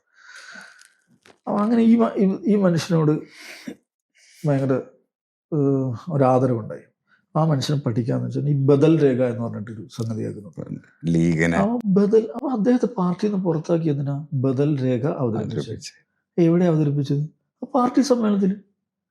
ഷടാ, അയാള് ഈ കിഡ്സൺ കോർണറിലല്ല അവതരിപ്പിച്ചിരിക്കുന്നത്. പാർട്ടി സമ്മേളനത്തിൽ ബദൽ രേഖ അവതരിപ്പിച്ച പാർട്ടിയിൽ നിന്ന് പുറത്താക്കുക. അങ്ങനെ പാർട്ടിക്കുള്ളിലല്ലേ, അതന്നെ എന്താണ് പാർട്ടി പിടിച്ചിട്ടുണ്ടെന്നല്ല, ഒരു വ്യത്യസ്ത അഭിപ്രായമാണല്ലോ പുള്ളി പറയുന്നത്. ആ വാക്ക് തന്നെതാണ് ബദൽ രേഖ. അതല്ല എന്നുവെച്ചാൽ അവിടുത്തെ കമ്മിസാർമാർ അവതരിപ്പിച്ച രേഖയ്ക്ക് പകരമായിക്കൊണ്ട് വേറെ രേഖ, എന്തോ ആയിക്കോട്ടെ, അതിൻ്റെ ഉള്ളടക്കം എന്തോ ആയിക്കോട്ടെ. പാർട്ടി സമ്മേളനത്തിനകത്ത് ഒരു റിജോയിൻഡർ ഡോക്യുമെന്റ് ഒരാൾ അവതരിപ്പിക്കും. അയാൾ പാർട്ടിയിൽ നിന്ന് പുറത്തു പോകുന്നു, അയാളെ വേട്ടയാടും, അയാളെ പാമ്പുകളെ പോലും കൊന്നുകളയും. ഇതാണ് ശരിക്കും എനിക്ക് ഈ പാർട്ടിയെ കുറിച്ച് പഠിക്കാൻ ഒരു ട്രിഗറായത്. അത് ഇപ്പോഴും എനിക്ക് മനസ്സിലാത്തൊരു കാര്യമാണ്. ഇവർ പറയും ഭയങ്കര ആഭ്യന്തര ജനാധിപത്യം എന്നൊക്കെയാണ് പറയാം. എന്തിനാണ് ഇയാൾ പുറത്താക്കിയത്? അയാള് കാൾടെക്സിലോ അല്ലെങ്കിൽ കിഡ്സൺ കോർണറിലോ ആണ് ബദൽ രേഖ പുറത്താക്കാൻ നിൽക്കാം. പാർട്ടിക്കകത്ത് ബദൽ രേഖ അനുവദിച്ച് പുറത്താക്കി, എന്നിട്ട് അങ്ങേരെ വേട്ടയാടുന്നു. അങ്ങേരെ മാത്രം, അങ്ങേരുടെ പാമ്പുകളെ പോലും, പാമ്പുകളെയും പക്ഷികളെയൊക്കെ ചുട്ടു കൊന്നുകളയും. ഇതാണ് സത്യത്തിൽ ഇതെന്താണ് ഈ സാധനം എന്ന് പഠിക്കാൻ ഒരു ട്രിഗർ ആവുന്നത്. പിന്നെ ഒരു ഇതെന്ന് വെച്ചാൽ ഈ ബോസ്നിയൻ വാർ വരുന്നുണ്ട്, Yugoslav, marshal Tito. Bosnian war ഫറൂഖിലെ പഠിക്കുമ്പോഴാണത്. അത് നമ്മൾ ഫറൂഖിൽ പോലും പ്രകടനം നടന്നിട്ടുണ്ട്. ബോസ്നിയൻ സെർബിയൻ ഇഷ്യൂ അല്ലേ? Yugoslav got disintegrate. Croatia, Slovenia, ഈ പുതിയ രാജ്യങ്ങളുണ്ടാവുന്നു. പഴയ യുഗോസ്ലാവിയുടെ പാർട്ടായിട്ടുള്ള സെർബിയ, അതിന്റെ ഭാഗമായിട്ടാണ് ഇദ്ദേഹം ഈ ബോസ്നിയയും സ്വതന്ത്രമാണ്. ബോസ്നിയ സ്വതന്ത്രമാകുന്ന വെച്ചാൽ റഫറൻഡം നടത്തി ഭൂരിപക്ഷം ജനങ്ങളും സ്വതന്ത്രമാകാമെന്ന് തീരുമാനിച്ചാൽ സ്വതന്ത്രമാണ്. അപ്പോൾ അതിന് വലിയ ആക്രമണം നടക്കുന്നു, ലക്ഷക്കണക്കിന് ആൾക്ക് കൊല്ലപ്പെടും. അതിന് നേതൃത്വം കൊടുത്തുള്ള സ്ലബദോൻ മിലോസെവിച്ച്. ഈ ചങ്ങായി ഈ സർബ് വംശീയവാദത്തിൽ നിന്നുകൊണ്ടാണ് ബോസ്നിയക്കാരെ കൊല്ലുന്നത്. ഈവൻ ഈ കമ്മ്യൂണിസ്റ്റുകാരനായി വളർന്ന ആളാണ്. മാർഷൽ ടിറ്റോവിന്റെ മഹാനായ ടിറ്റോയുടെ അനുയായിയായിട്ട് കമ്മ്യൂണിസം പഠിച്ച് കമ്മ്യൂണിസം പ്രാക്ടീസ് ചെയ്ത് കമ്മ്യൂണിസ്റ്റ് യൂത്ത് ലീഗിലൂടെ വളർന്ന ഒരു മനുഷ്യൻ കമ്മ്യൂണിസം ഇല്ലാണ്ടാണ് the very next day he has become a Serb nationalist terrorist. അപ്പോൾ ഒരു ജിനോസൈഡ് എന്ന് വെച്ചാൽ അംഗീകൃതമായ ജിനോസൈഡാണ് ബോസ്നിയൻ ഇതെന്ന് പറയുന്നത്. അതിന് നേതൃത്വം എങ്ങനെയാണ് ഒരു കമ്മ്യൂണിസ്റ്റുകാരന് ഒരു വംശീയതയുടെ സ്വിച്ചിട്ടതുപോലെ ഇങ്ങനെ ആകാൻ പറ്റും എന്നുള്ളൊരു പ്രശ്നം ഉണ്ടല്ലോ. അപ്പം അങ്ങനെ നമ്മൾ നോക്കുമ്പോൾ ഏതാണ്ട് എല്ലായിടത്തും ഇത് തന്നെയാണ് പരിപാടി. അവിടുത്തെ ഒരു ഡൊമിനൻറ്റ് വംശീയതയുടെ ഒരു സൊഫിസ്റ്റിക്കേറ്റഡ് ഫോം എന്നുള്ള നിലക്കാണ് മിക്കയിടങ്ങളിലും കമ്മ്യൂണിസം വർക്ക് ചെയ്തിട്ടുള്ളത്. കേരളത്തിൽ ഈ തീയ എന്ന് പറയുന്നത്, ഞാൻ പറയുന്നത് പൂർണ്ണമായി അങ്ങനെയൊന്നുമല്ല, അതിൻ്റെ എലമെന്റുകൾ നമുക്ക് കാണാൻ പറ്റും. റഷ്യൻ കമ്മ്യൂണിസ്റ്റ് എടുത്തു കഴിഞ്ഞാൽ സ്ലാവ് വംശീയതയുടെ, യുഗോസ്ലാവ് കമ്മ്യൂണിസ്റ്റ് എടുത്തു കഴിഞ്ഞാൽ സെർബിയൻ വംശീയതയുടെ, ചൈന ഹാൻ വംശീയതയുടെ, നിങ്ങൾ ശ്രീലങ്കയിൽ പോയാൽ സിൻഹളീസ് വംശീയതയുടെ, ഇന്ത്യയിൽ അതുകൊണ്ടാണ് അംബേദ്കറേറ്റുകൾ ബ്രാഹ്മിൻ കമ്മ്യൂണിസം പറയുന്നത്. പക്ഷേ ഡൊമിനന്റ് കൾച്ചറൽ ഫോഴ്സ് ഏതാണോ അത് അതിന്റെ ഒരു സൊഫിസ്റ്റിക്കേറ്റഡ് എഡിഷൻ എന്നുള്ള നിലക്കാണ് ഇത് എല്ലായിടത്തും വർക്ക് ചെയ്യുന്നത്. ഈ ബഗോവിച്ചൊക്കെ ഉണ്ടായി, ബഗോവിച്ചിന്റെ ഒക്കെ പ്രധാനപ്പെട്ട ഒരു ബഗോവിച്ചിന് എന്തിനാണ് അവർ പിടിച്ച് ദീർഘകാലം ജയിലിലിട്ട് അവര് അദ്ദേഹം പക്ഷെ ഒരു ഇസ്ലാമിസ്റ്റ് ഐഡിയോളജിക്ക് പകരം ഒരു സെക്കുലർ നാഷനെ കുറിച്ചല്ലേ അദ്ദേഹം ഒരു ഇസ്ലാം അദ്ദേഹത്തിന്റെ ഫിലോസഫി എന്ന് അറിയണമെങ്കിൽ അദ്ദേഹത്തിന്റെ ഇസ്ലാം ബിറ്റ്വീൻ ഈസ്റ്റ് ആൻഡ് വെസ്റ്റ് അതിൽ അദ്ദേഹം പിന്നെ വളരെ കൃത്യമായിരുന്നു. ഇസ്ലാം എന്താണ് അല്ല അയാൾ ഇൻഡിവിജ്വൽ മൂന്ന് തരം ദർശനങ്ങളാണ് ലോകത്തുള്ളത്. ഒന്ന് മതം, രണ്ട് മതേതരത്വം, മൂന്ന് ഇസ്ലാം എന്ന് അദ്ദേഹം പറയുന്നുണ്ട്. അപ്പോൾ ഇസ്ലാമിനൊരു മതമായിട്ടോ ഒരു മതേതര ദർശനമായിട്ടല്ല, ഒരു അങ്ങനെയാണ് അദ്ദേഹത്തിൻ്റെ ഒരു president. And that is the most Islamicity of Islam എന്നൊരു പ്രയോഗമുണ്ട്. ബൈപോളാർ അദ്ദേഹം പറയുന്നുണ്ട്. ബൈപോളാർ എന്ന് പറയുന്ന ഒരു സംഗതി, ബൈപോളാർ എന്ന് പറയുമ്പോൾ ദ്വിധ്രുവത, മനുഷ്യൻ്റെ ഇപ്പോൾ ആത്മീയത, ഭൗതികത, ഇത് രണ്ട് ധ്രുവങ്ങളായിട്ട് നിൽക്കുന്ന, സാമാന്യമായിട്ട് രണ്ട് ധ്രുവങ്ങളായിട്ട് കാണുന്നതാണ്. രണ്ട് എന്താണ് കോൺഫ്ലിക്റ്റിംഗ് പോളാസ്. പക്ഷേ ഈ രണ്ട് പോളേഴ്സ് രണ്ട് ബൈനറി, ഈ രണ്ട് പോളേഴ്സിനെയും രണ്ട് ധ്രുവങ്ങളായി നിൽക്കുന്ന കാര്യത്തെ സംയോജിപ്പിക്കുന്ന ബിന്ദു എന്നുള്ള നിലക്കാണ് അദ്ദേഹം ഇസ്ലാമിനെ കാണുന്നത്. എന്നെ ഭയങ്കരമായിട്ട് സ്വാധീനിച്ചത്. അതും ഒരു നമുക്കൊരു ഫ്രെയിം വർക്ക് നൽകുന്നതാണ്. ഒരു ഇൻഡിവിജ്വൽ ഇസ്ലാമൈസേഷനെ കുറിച്ചല്ല കൂടുതൽ സംസാരിച്ചത്, ഭഗവച്ചിന്റെ പ്രിസൺ നോട്ട്സിലൊക്കെ കൂടുതൽ എല്ലാം ഉണ്ട്. അത് എങ്ങനെ അങ്ങനെ അതാണ് അദ്ദേഹത്തിന്റെ ഒരു കോർ എന്ന് പറയുന്നത്. നമുക്കൊരു ഇൻഡിവിജ്വൽ സൊസൈറ്റൽ എന്ന് പറഞ്ഞ് അത് രണ്ട് എൻറ്റിറ്റി അല്ല. ഇതിൽ ഇത്തരം നമ്മൾ സാമാന്യമായിട്ട് രണ്ട് എന്ന് കരുതുന്ന, വ്യത്യസ്തമെന്ന് കരുതുന്ന ആത്മീയത, ഭൗതികത, ആകാശം, ഭൂമി, വ്യക്തിപരം, സാമൂഹ്യപരം, ഇങ്ങനെയുള്ള സാമാന്യമായി സാമൂഹ്യശാസ്ത്രത്തിൽ ബൈനറി ആയിട്ട് അല്ലെങ്കിൽ കോൺഫ്ലിക്റ്റിംഗ് ആയിട്ട് കാണുന്ന സംഗതികളെ, അത് കോൺഫ്ലിക്റ്റിംഗ് അല്ല, അവ പരസ്പര പൂരകങ്ങളാണ്. അതിനെ പൂരിപ്പിക്കുക എന്നുള്ളതാണ് ഇസ്ലാം ചെയ്യുന്ന ഏറ്റവും പ്രധാനപ്പെട്ട ഒരു സംഗതി എന്ന് അദ്ദേഹം പറഞ്ഞു. അതാണ് അദ്ദേഹത്തിന്റെ ഇതിന്റെ ഒരു കോർ എന്ന് പറയുന്നത്. അതാണ് ബിറ്റ്വീൻ ഈസ്റ്റ് ആൻഡ് വെസ്റ്റ് എന്നുള്ള പ്രയോഗം. മനസ്സിലായി? ഇസ്ലാം ബിറ്റ്വീൻ ഈസ്റ്റ് ആൻഡ് വെസ്റ്റ് എന്നാണ് അദ്ദേഹത്തിന്റെ പുസ്തകത്തിന്റെ പേര്. അപ്പൊ ഈസ്റ്റ് ആൻഡ് വെസ്റ്റ് എന്ന് പറയുന്നത് അങ്ങനെ രണ്ട് ധ്രുവങ്ങളല്ല. എന്നിട്ട് പിന്നെ അപ്പൊ അത് നിങ്ങൾക്ക് മനസ്സിലായി ഇങ്ങനെ ഒരു ലോകത്തിലാകെ പിന്നെ അങ്ങനെ നമ്മൾ സ്വാഭാവികമായിട്ട് നമ്മളങ്ങനെ പഠിക്കാൻ ഇറങ്ങുമ്പോൾ കുറേ കാര്യങ്ങൾ എന്തൊക്കെയാണ് അപ്പം ഇപ്പം പുതിയ ആളുകൾ നിങ്ങളെ ഒരു പ്രസംഗത്തിൽ ഞാൻ കേട്ടു, മാർക്സ് ടുണീഷ്യ സന്ദർശിച്ചിട്ട് അൽജിയസ് അത് കാണാം. അൽജിയസിൽ അദ്ദേഹം പോകണമെന്ന് വെച്ചിട്ടുണ്ടെങ്കിൽ എന്തോ ചികിത്സക്ക് ആസ്തമ ചികിത്സയ്ക്ക് പോവുകയാണ്. ആസ്തമ ചികിത്സക്ക് പോകുമ്പോൾ അവിടെ നോക്കുന്ന ആലോചിച്ച് നോക്കണം, അവിടെ ഈ ഫ്രഞ്ച് കോളനൈസേഷനെതിരെയുള്ള അതിഭയങ്കരമായിട്ടുള്ള വിപ്ലവം, ജനകീയ വിപ്ലവം നടക്കുകയാണ്. ആരായിരുന്നു അതിന്റെ ലീഡർഷിപ്പ്? അവിടുത്തെ അബ്ദുൽ ഖാദർ അൽ ജസായർ എന്ന് പറഞ്ഞിട്ട് അവിടുത്തെ വലിയൊരു ഇസ്ലാമിക പണ്ഡിതനാണ് അത് ലീഡ് ചെയ്യുന്നത്. അവിടുത്തെ ഒരു പോപ്പുലർ മൂവ്മെന്റ് ആണ്. നമ്മൾ ഇന്ത്യയിൽ എങ്ങനെയാണ് ഗാന്ധിജിയുടെ ഒക്കെ നേതൃത്വത്തിൽ ഈ ബ്രിട്ടീഷ് കോളനി വായിച്ചെതിരെ ഇത് നടന്നത്, അതേപോലെ ഫ്രഞ്ച് കോളനി വായിച്ചെതിരെ പോപ്പുലർ അപ്രൈസിങ് നടക്കുകയാണ്. പക്ഷെ നമ്മുടേത് മാതിരിയല്ല, അത് വയലന്റ് ആയിരുന്നു. ഫ്രഞ്ചുകാർ അതിനെ ഭയങ്കരമായിട്ട് ഒപ്രസ് ചെയ്തു. എതിരാണ് 6 ലക്ഷം മനുഷ്യരാണ് കൊല്ലപ്പെട്ടത്. ബോസ്നിയയിലും അതേപോലെ വലിയ അത് വേറൊരു. അപ്പൊ ഇതവിടെ നടക്കുമ്പോൾ ഇയാൾ മാർക്സ് അല്ലേ? മാർക്സ് എന്ന് പറഞ്ഞാൽ ആരാണ്? ലോകത്തെല്ലാം എന്താണ് ഭയങ്കര വിമോചനം താർച്ചയും. ഈ മനുഷ്യൻ ഇതേക്കുറിച്ച് ഒട്ടും കൺസേൺഡ് അല്ല. അവിടെ ഫ്രഞ്ചുകാരുടെ ചികിത്സയും എടുത്തു നിൽക്കുകയാണ്. അന്ന് ഏംഗൽസിന് അദ്ദേഹം അയക്കുന്ന കത്തിൽ ഈ അൾജീരിയക്കാരുടെ ഈ സ്വാതന്ത്ര്യ സമരത്തെക്കുറിച്ച് ഉപയോഗിക്കുന്ന വാക്ക് ഓറിയന്റൽ ഡിപ്പാർട്ടിസം, തമ്മാടിത്തരം, കിഴക്കന്മാരുടെ തമ്മാടിത്തരം എന്ന് വേണമെങ്കിൽ നമുക്ക് ആ പ്രയോഗം നമുക്ക് ഓറിയന്റൽ ഡിപ്പാർട്ടിസം എന്നാണ് അദ്ദേഹം. അത് പുസ്തകമായ പിന്നീട് ക്രോഡീകരിക്കപ്പെട്ടു. ഒരുപക്ഷെ ഉണ്ടാവുമായിരിക്കും, എനിക്കറിയില്ല. മാർക്സ് ഇസ്ലാമിനെ മനസ്സിലാക്കിയിരുന്നു എന്നുള്ള ഒരു വായന അറിയില്ല കേട്ടോ. നിങ്ങളെ വായനയിലൂടെയും മാർക്സ് ഇല്ല. അദ്ദേഹം അദ്ദേഹം യൂറോപ്പിന് പുറത്തുള്ള സൊസൈറ്റികളെ കുറിച്ചൊക്കെ എപ്പോഴും ഇത്തരം ഏഷ്യാറ്റിക് സൊസൈറ്റി, ഇന്ത്യയെക്കുറിച്ച് അദ്ദേഹം പറഞ്ഞ ഏഷ്യാറ്റിക് സൊസൈറ്റി എന്ന് പറയുന്നത് ഒരു ഇന്ത്യൻ യുണീക്ക്നെസ് അദ്ദേഹം എവിടെയും കണ്ടിട്ടില്ല. ഏഷ്യാറ്റിക് സൊസൈറ്റി, ഓറിയന്റൽ ഡിസ്പാർട്ടിസം, അങ്ങനെ ഒരു സവിശേഷമായി അദ്ദേഹം യൂറോപ്പിന് പുറത്തുള്ള ഡൈനാമിക്സ് എന്താണ്, അവിടെയുള്ള ദർശനങ്ങൾ എന്താണ്, മതങ്ങൾ എന്താണ്, ഫിലോസഫി എന്താണ്, അത്തരം കാര്യങ്ങളെക്കുറിച്ച് അദ്ദേഹം പഠിച്ചിട്ടുണ്ടെന്ന് എനിക്ക് തോന്നുന്നില്ല. മുസ്ലിങ്ങളെ കുറിച്ച് അദ്ദേഹം ഉപയോഗിക്കുന്ന വളരെ കുറച്ചേ ഉള്ളൂ. ടർക്സ് എന്നാണ് അദ്ദേഹം ഉപയോഗിക്കുന്നത്. അദ്ദേഹം ടർക്സ് മുസ്ലിങ്ങളെ ഡിനോട്ട് ചെയ്യാൻ വേണ്ടിയിട്ട് പൂർവ്വ സമയത്താണെങ്കിലും ഉപയോഗിക്കുന്ന വാക്ക് ടർക്സ് എന്നുള്ളതാണ്.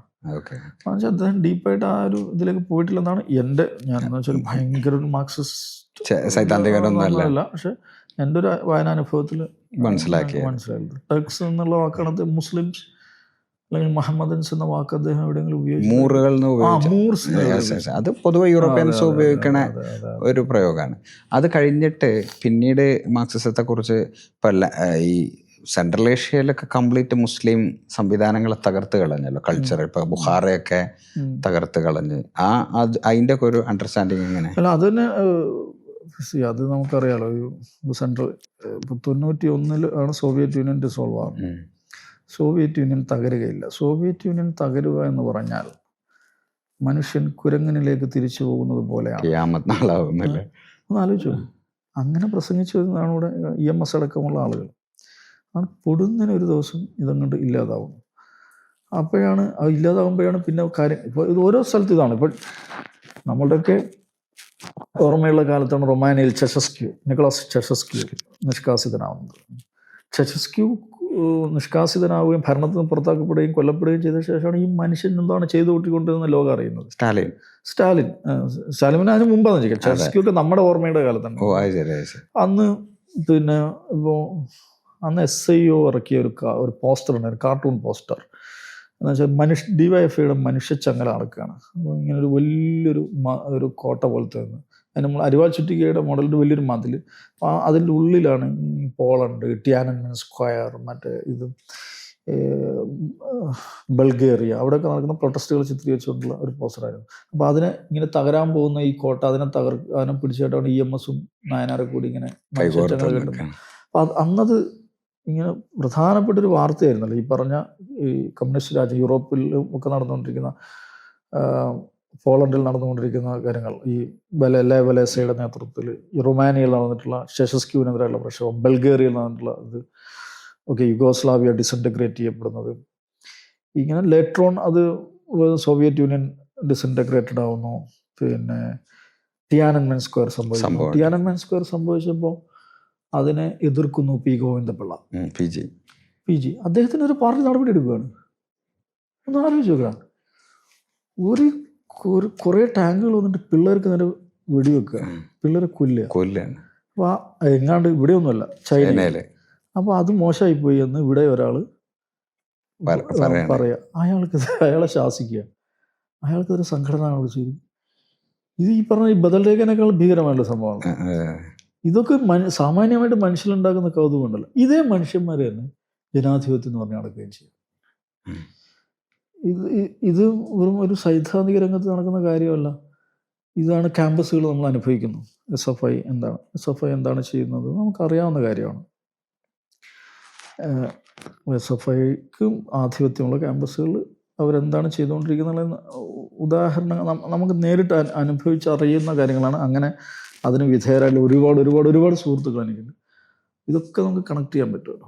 അതൊക്കെ ഇതിൻ്റെ ഒരു തുടർച്ചയാണ്. തീർച്ചയായിട്ടും നമുക്ക് കണക്ട് ചെയ്യാൻ പറ്റും. പിന്നെ ഓരോരോ കാര്യം ഈ പറഞ്ഞ മാതിരി ഈ അരാൾസി പറ്റിയതിനെ കുറിച്ച് സിനിമയുണ്ട്. ആ സിനിമയുടെ പേര് ഞാൻ മറന്നു. ഞാൻ ഈ സാധനം കണ്ടിട്ടുണ്ട്, അരാൾസി നിന്ന സ്ഥലം. അങ്ങനെ ഏതെങ്കിലും പ്രസ്ഥാനത്തിന് സാധിക്കും. എന്താണ് അതിന്റെ ഹിസ്റ്ററി? അവിടെ എന്താണ് ഇവരുടെ പിന്നെന്താണ് കാർഷിക അഭിവൃദ്ധി, കളക്റ്റീവ് ഫാമിംഗ് ഇതിന്റെ ഒക്കെ ഭാഗമായിട്ട് അവിടേക്ക് വരുന്ന പുഴകളൊക്കെ ഇവർ കെട്ടിയടച്ചു. ശരി. അതിന്റെ ഭാഗമായിട്ടാണ്.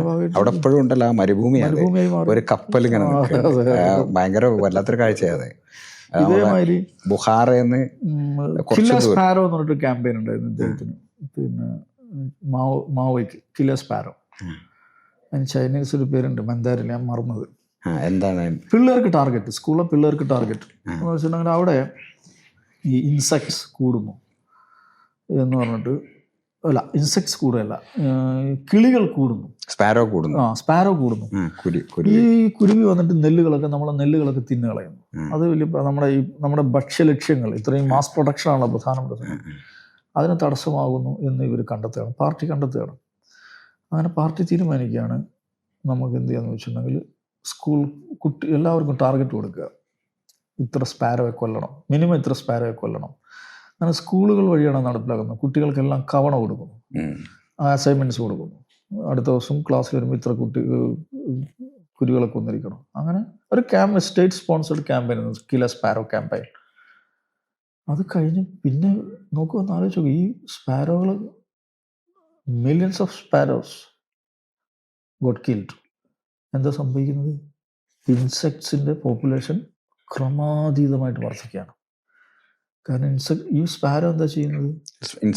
ഇതിനെ ഈ കീടങ്ങളെയും പുഴുക്കളെയും തിന്നുകയാണല്ലോ ചെയ്യുന്നത്. അപ്പോൾ സ്പാരോ കുരുവികളില്ലാതായപ്പോൾ ഇത് ഭയങ്കരമായിട്ട് വർദ്ധിക്കുന്നു. അത് വലിയ തോതിലുള്ള ഭക്ഷ്യപ്രതിസന്ധി എത്തുന്നു. ഈ ചൈനീസ് ഫെമൈന് വരെ അത് കാരണമാവും. ശരി. അതാണ് അതിൻ്റെ ക്ഷാമം. ഇങ്ങനെ ഇത്രയും വിചിത്രമായിട്ട്, ഇത്രയും എന്താ അതിപ്പോ ആഴമില്ലാതെ ചിന്തിക്കുന്ന മനുഷ്യർ. ഇതിപ്പോ കൊറിയ ആലോചിച്ചാൽ മതിയല്ലോ, എന്താണ് അവിടെ സംഭവിക്കുന്നത്. ഇങ്ങനെയൊക്കെയുള്ള ഇതൊക്കെയാണല്ലോ നമ്മൾ കാണുന്നു, വായിക്കുന്നു, കാണുന്നു. ഈ മനുഷ്യന്മാർ തന്നെ ഭയങ്കര ബുദ്ധിജീവികളായിട്ട് നടക്കുകയും ചെയ്യുന്നു. അതിനൊരു പ്രശ്നമുണ്ടല്ലോ, ഭയങ്കര ബുദ്ധിജീവികളായിട്ട് നടക്കുകയാണ്. ഭയങ്കര ജനാധിപത്യം, ബുദ്ധിജീവികൾ, പുരോഗമനം എന്നൊക്കെ പറഞ്ഞിട്ട് നടക്കുക. പോൾപോട്ട് എന്താ ചെയ്തത്? പോൾപോട്ട് പറയണ്ടല്ലേ. പോൾപോട്ട് എന്താ ചെയ്യുന്നത് വെച്ചാൽ പോൾപോട്ടിനെ കുറ്റം പറയാൻ പറ്റില്ല. പോൾപോട്ട് എന്നുണ്ടെങ്കിൽ പുള്ളി പാരീസ് യൂണിവേഴ്സിറ്റിയിൽ നിന്ന് കമ്മ്യൂണിസം പഠിച്ചു. പാരീസിനാണല്ലോ, വിദ്യാഭ്യാസം ഇല്ലാത്ത ഒരു റൗഡി കൊണ്ടല്ല അദ്ദേഹം. പാരീസ് യൂണിവേഴ്സിറ്റി പഠിച്ച ആളാണ്. പാരീസിനാണ് പുള്ളി കമ്മ്യൂണിസ്റ്റ് ആവുന്നത്. അദ്ദേഹത്തിന്റെ ക്യൂ സാംഫൻ അങ്ങേരും പാരീസ് യൂണിവേഴ്സിറ്റി പഠിച്ചാണ്. ക്യൂ ഇപ്പോഴും ജീവിച്ചിരിപ്പുണ്ട്, ജയിലിൽ കിടക്കുക, യുവജന നേതാവായിരുന്നു. ഇയാളെന്ത് ചെയ്യുന്നത്? അപ്പോൾ നിങ്ങൾ എന്തിനാണ് ഒരു സൊസൈറ്റി, ഒരു പവർഫുൾ, സ്ട്രോങ്, സെലക്റ്റഡ് സൊസൈറ്റി അത് ഉണ്ടാക്കിയെടുക്കുക. അതിനുവേണ്ടി അധ്യാപകരെയാണ് അദ്ദേഹം ആദ്യം കൊല്ലുന്നത്. യൂണിഫൈഡ് സൊസൈറ്റി ലക്ഷ്യം. അധ്യാപകരെ കൊല്ലുന്നതിന് കളക്റ്റീവ് ഫാമിംഗ് ഏതാണ്ട് ഇത് തന്നെയാണല്ലോ. അധ്യാപകരെ കൊല്ലുന്നത്. നിങ്ങളെന്താ ഈ പിള്ളേർ പഠിപ്പിച്ചുകൊണ്ട് എന്താ കാര്യം? ആ സമയത്ത് നെല്ല് നടുന്നേ, ആ സമയത്ത് ഇച്ചിരി വാഴ നട്ടാൽ, അല്ലെങ്കിൽ കപ്പ നട്ടാൽ അതെന്താണ്, പ്രൊഡക്റ്റീവാണ്. ഇത് ഈ പറയുന്ന പ്രൊഡക്ഷനെ ത്വരിതപ്പെടുത്തും, ഉഷാറാക്കും. വികലാംഗരെ കൊന്നു. എന്തിനാ വികലാംഗരെ കൊല്ലുന്നത്? ഈ വികലാംഗൻ എന്ന് പറഞ്ഞാൽ ഈ സൊസൈറ്റിക്ക് എന്തെങ്കിലും ഉപകാരമുണ്ടോ? ഉപകാരമില്ല. സൊസൈറ്റിക്ക് ഒരു ഭാരമാണ്, അവരും ഭാരമാണ്. അതുകൊണ്ട് കൊന്നാളെ. അപ്പം ഒരു ബേസിക് മൊറാലിറ്റി ഇല്ലാതെ ഈ പറയുന്ന സൊസൈറ്റിയെ ഇങ്ങനത്തെ ഒരു കളക്റ്റീവ് യൂണിറ്റ്. ക്യാപിറ്റലിസത്തിൻ്റെ പ്രശ്നം എന്താണ്? അത് ഇൻഡിവിജ്വലിസമാണ്. കമ്മ്യൂണിസത്തിൻ്റെ പ്രശ്നം എന്താണ്? കളക്ടിവിസമാണ്, ഇൻഡിവിജ്വലി ഇല്ല. ഇതാണ് ബെഗോവിച്ച് പറയുന്നത്. എന്താണ് ഇത്? ഇൻഡിവിജ്വലും ഉണ്ട്, കളക്ടിവിറ്റി ഉണ്ട്, സൊസൈറ്റി ഉണ്ട്. ഒരാളിൽ ഇത് രണ്ടിൻ്റെയും എലമെന്റുകൾ, ഇത് രണ്ടിനെയും എന്താണ് അതിൻ്റെ ഒരു ബാലൻസ്ഡ് ബ്ലഡ്. അതാണ് അദ്ദേഹം പറഞ്ഞ ബൈപോളാരിറ്റി എന്ന് പറയുന്നത്. ഇത് ആ ഒരു ബ്ലഡ്, ആ ഒരു മിക്സ്ചർ സാധ്യമാകാത്തതാണ് ഇവിടെ ഉണ്ടാകുന്ന പ്രശ്നം എന്ന് പറയുന്നത്. ഇങ്ങനെ സംബന്ധിച്ചത് അങ്ങനെ ഒരു എന്തിനാണ് ഒരു വികലാംഗൻ? സ്വയം അദ്ദേഹം പീഡയേറുന്നു, സൊസൈറ്റി അവന് വേണ്ടിയിട്ട് സ്റ്റേറ്റ് എക്സ്ചക്കറിൽ നിന്ന് അയാൾക്ക് പൈസ കൊടുക്കണ്ട, അയാൾക്ക് പെൻഷൻ കൊടുക്കണം, അയാൾക്ക് സൗകര്യങ്ങൾ കൊടുക്കണം. അയാൾക്കും ഉപകാരമാണ്, സൊസൈറ്റിക്ക് ഉപകാരമാണ്, തട്ടിക്കളയാം. അങ്ങനെ രണ്ട് വർഷം കൊണ്ട് അദ്ദേഹം എത്ര മില്യൺ മനുഷ്യരാണ് കൊന്നത്. ആ തലയോട്ടിയൊക്കെ പിന്നീട് ഇങ്ങനൊക്കെ പല വിചിത്രമായ. അൻവർ ഹോജയെ കുറിച്ച് പഠിച്ചു കഴിഞ്ഞാൽ, അൽബേനിയയിലെ അൻവർ ഹോജയുടെ പ്രത്യേകത എന്താണെന്ന് വെച്ചിട്ടുണ്ടെങ്കിൽ, ഇദ്ദേഹം അൻവർ ഹോജ അന്ന് കമ്മ്യൂണിസ്റ്റ് രാജ്യങ്ങൾ either with Soviet or with China അങ്ങനെയായിരുന്നു. ഈ രണ്ടിലും ചേരാത്ത ആളായിരുന്നു Enver Hoxha. Albanian party Soviet തെറ്റിപ്പോയി. പുള്ളിയുടേതാണ് പ്യൂർ കമ്മ്യൂണിസം എന്നുള്ളതാണ് അതിന്റെ ഹിസ്റ്ററി. അതില് ഇപ്പൊ നമുക്ക് അൽബേനിയയിൽ ഇതിനൊക്കെ ഒരു കോമൺ ആയിട്ടുള്ള കാര്യം, ഇവർക്ക് ഭയങ്കര ഭീരുക്കളായിരിക്കും എന്നുള്ളതാണ്. ഈ പറയുന്ന ഈ സ്വച്ഛാധിപതികളൊക്കെ അവരുടെ ലൈഫ് സ്കെച്ച് നമ്മൾ പഠിച്ചു കഴിഞ്ഞാൽ, ഇങ്ങേര് അൽബേനിയയിൽ ഒരു പ്രത്യേകത, ഇപ്പോഴും അൽബേനിയൻ ലാൻഡ്സ്കേപ്പിൽ എല്ലായിടത്തും കാണാമെന്ന് പറയുന്നത്, ഈ പ്രത്യേകതരം ഡോമുകൾ ഉണ്ടാക്കിയിട്ടുണ്ടാവും. അതിൽ സുരക്ഷിതമായിട്ട് ആക്രമണങ്ങളെ ചെറുക്കുന്ന ഒരു സിമെന്റ് കൂടുകളാണ്. അപ്പം അങ്ങനെ തൻ്റെ സുരക്ഷ, ഇത്തരം കാര്യങ്ങൾക്ക് വേണ്ടിയിട്ട് ഭയങ്കരമായ സംവിധാനങ്ങൾ ഒരുക്കിയ ഒരാളാണ്. അത് ചെഷസ്കിയെ കുറിച്ച് നമുക്ക് കാണാൻ പറ്റും, സ്റ്റാലിനെ കുറിച്ചും കാണാൻ പറ്റും. കൊറിയയെ കുറിച്ച് ഇപ്പോൾ വരുന്ന പൂർണ്ണമായിട്ട് പറഞ്ഞാൽ ഇത് ഇല്ലാതാകണമായിരിക്കാം. ഇപ്പൊ ചെഷസ്ക്യു അദ്ദേഹം ഭക്ഷണം കഴിക്കുന്നതിന് മുമ്പ് ആ ഭക്ഷണം വേറെ ആൾക്ക് കഴിപ്പിക്കുക, ബാത്റൂമിൽ കയറുന്നതിന് മുമ്പ് അത് ഡിസ്ഇൻഫെക്റ്റ് ചെയ്യുക, ഇങ്ങനെയൊക്കെയുള്ള പരിപാടികളൊക്കെ ഉണ്ട്. ഈ അൻവർ ഹോജ അവിടെ പേരുകളുടെ ഒരു ഡിക്ഷണറി ഇറക്കിയിരുന്നു ഗവൺമെന്റ്. പേരുകളുടെ ഈ പേരുകളെ ഇടാൻ പാടുള്ളൂ കുഞ്ഞുങ്ങൾക്ക്. ഇങ്ങനെയൊക്കെ അവിടെയൊക്കെ ഈ മനുഷ്യരാണ് നമ്മുടെ നാട്ടിൽ ഭയങ്കര പുരോഗമനവാദികൾ, ഭയങ്കര എന്താണ് ജനാധിപത്യവാദികളായിട്ട് അവരിങ്ങനെ വേഗം തൂക്കി ഭയങ്കര ബുദ്ധിജീവികളായിട്ട് നടക്കുകയാണ്. ഇതിൻ്റെ ഒരു വൈരുദ്ധ്യം ഉണ്ടല്ലോ. അപ്പോൾ എന്തുകൊണ്ടാണ് ഇവിടെ നമ്മുടെ നാട് അങ്ങനെ ആകാതിരുന്നതെന്ന് ചോദിച്ചിട്ടുണ്ടെങ്കിൽ, അതിനെതിരെ റെസിസ്റ്റൻസ് ഉണ്ടായി എന്നുള്ളതുകൊണ്ടാണ്. ഭയങ്കരമായിട്ടുള്ള റെസിസ്റ്റൻസും ഉണ്ടായി. അതുകൊണ്ട് അതിൻ്റെ ഭാഗമായിട്ട് ഓഫ് കോഴ്സ് ഒരു ഡെമോക്രാറ്റൈസേഷൻ ഇതിനകത്ത് നടക്കുന്നുണ്ട്. പക്ഷെ അപ്പോഴും അകമ ഇതാണ്, ഒരു ബദൽ രേഖയെ പോലും അംഗീകരിക്കാൻ ബദൽ രേഖ അംഗീകരിക്കാത്തതല്ല, അംഗീകരിക്കാതിരിക്കാം. പറയുന്ന ആള് പിടിച്ച് പുറത്തേക്ക് അയാളെ വേട്ടയാടുക, ഗൗരിയമ്മ. അപ്പൊ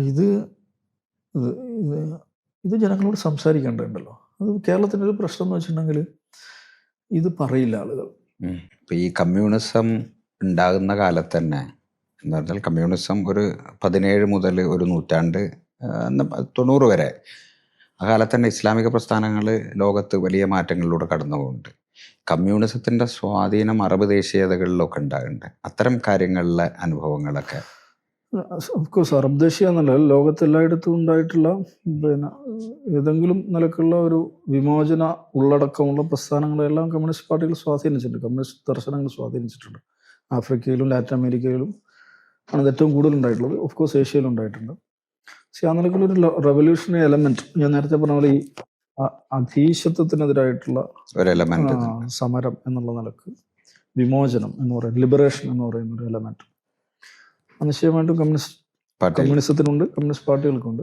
പക്ഷെ അതേസമയം തന്നെ ഞാൻ നേരത്തെ പറഞ്ഞ പോലെ ഓരോ രാജ്യത്ത് അത് അധികാരത്തിൽ എത്തുമ്പോഴേക്ക് അത് കാണുന്നത് ഈ പറഞ്ഞ അവിടുത്തെ ഡൊമിനന്റ് റേസിന്റെ അല്ലെങ്കിൽ ആധിപത്യ ശക്തി ആരാണോ, വംശം ആരാണോ, അതിൻ്റെ ഒരു സൊഫിസ്റ്റിക്കേറ്റഡ് ഫോട്ടോ കോപ്പി എന്നുള്ള നിലക്കും അത് വർക്ക് മാറുന്നുണ്ട്. ഇപ്പൊ ശ്രീലങ്കൻ അനുഭവം ഈ കൾച്ചറൽ ഹെജിമണി എന്ന് പറയുന്ന സംഗതിയുടെ ഒരു ഇതും കൂടെയാണത്. ഒരു ഹെജിമണി എല്ലാം.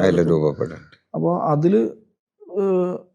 പക്ഷേ നമ്മളുടെ ഒരു പഠനത്തിൽ എങ്ങനെയാണെന്ന് വെച്ചാൽ ലിബറേഷൻ എന്ന് പറയുന്നത് ഭൗതികമായ ഒരു സംഗതിയാണ്.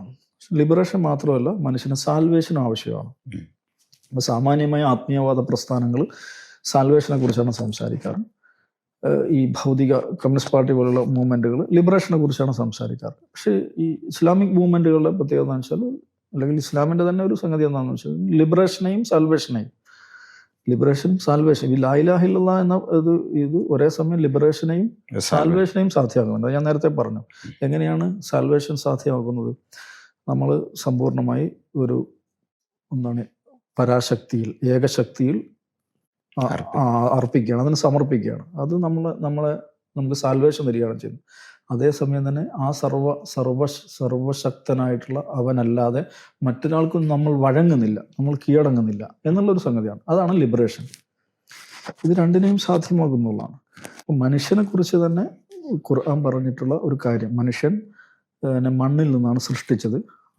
അതിൽ നാം നമ്മുടെ ആത്മാവ് സന്നിവേശിപ്പിച്ചു, ആത്മാവ് ഊതി എന്നാണ്. മണ്ണ് എന്ന് പറഞ്ഞാൽ എന്താണ്? മണ്ണ് എന്ന് പറഞ്ഞാൽ മെറ്റീരിയൽ ആണ്, ഭൗതിക ജീവിതം, ഭൗതികതയാണ്. ആത്മാവ് റൂഹ് ഊതി.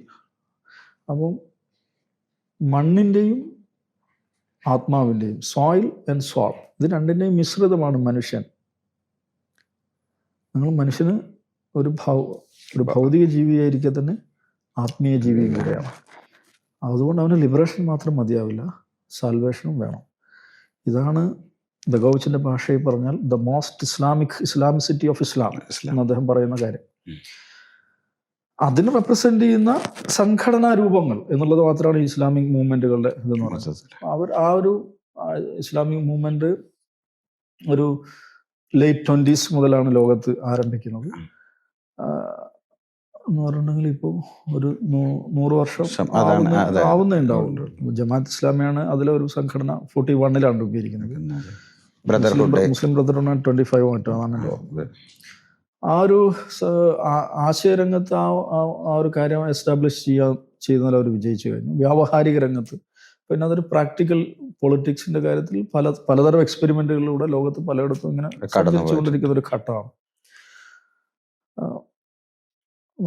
നമ്മളതിലേക്ക് ആകർഷിക്കപ്പെടുന്നതിൻ്റെ ഒരു ഘടകം ഇത് തന്നെയാണ്. ഈ പറഞ്ഞ ഒരു ഫിലോസഫിക്കൽ ഫൗണ്ടേഷനാണ് മനുഷ്യനെ, ഈ പറഞ്ഞ ദ മോസ്റ്റ് ഇസ്ലാമിസിറ്റി ഓഫ് ഇസ്ലാം എന്ന് പറഞ്ഞ ഒരു കാര്യം.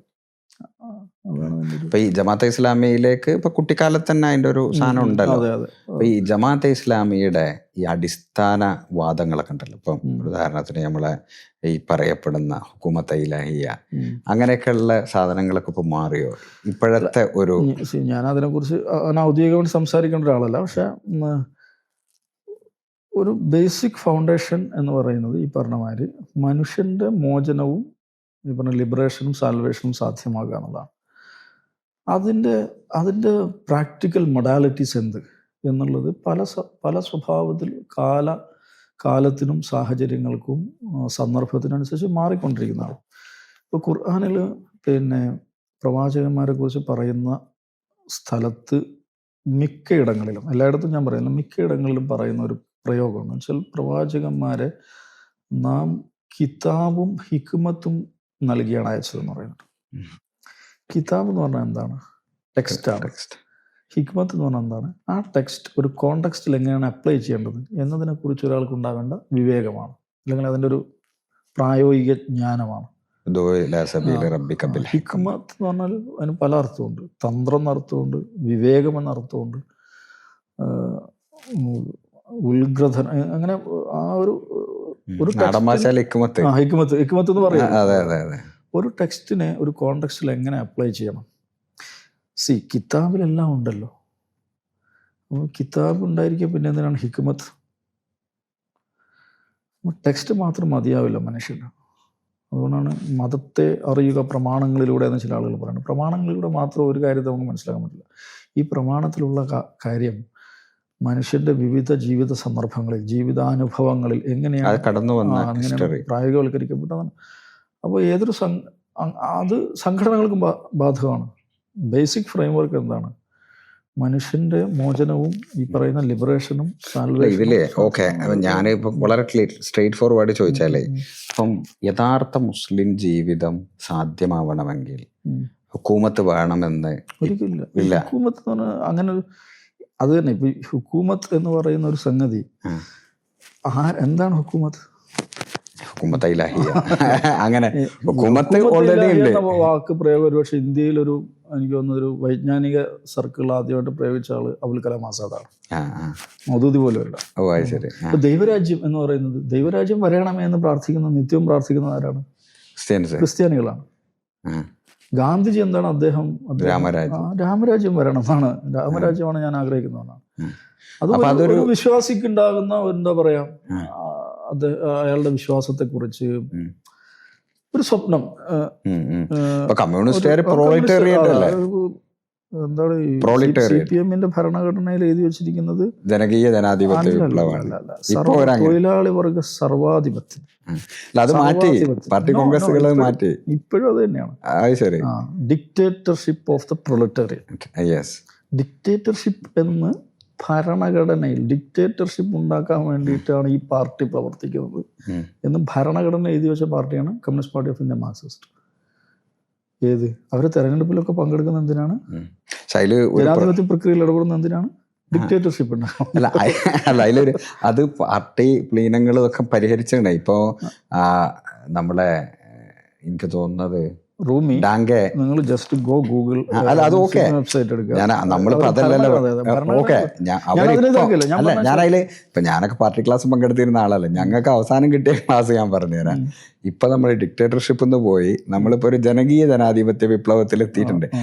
എന്റെ ചോദ്യം അതല്ല. എന്താ വെച്ചാൽ ഇപ്പൊ നിങ്ങൾ ആദ്യഘട്ടത്തില് ഈ ഭരണവും തെരഞ്ഞെടുപ്പും എനിക്ക് തോന്നുന്നത് അടിയന്തരാവസ്ഥയ്ക്ക് ശേഷമൊക്കെയാണ് ഈ ജമാഅത്തെ ഇസ്ലാമി ഇതിൻ്റെയൊക്കെ ഭാഗമാകുന്നത്. അപ്പൊ അതിനൊരു കാരണം പറയാൻ വേണമല്ലോ. ഇപ്പൊ CPM ഇപ്പോഴും എനിക്ക് തോന്നുന്നത്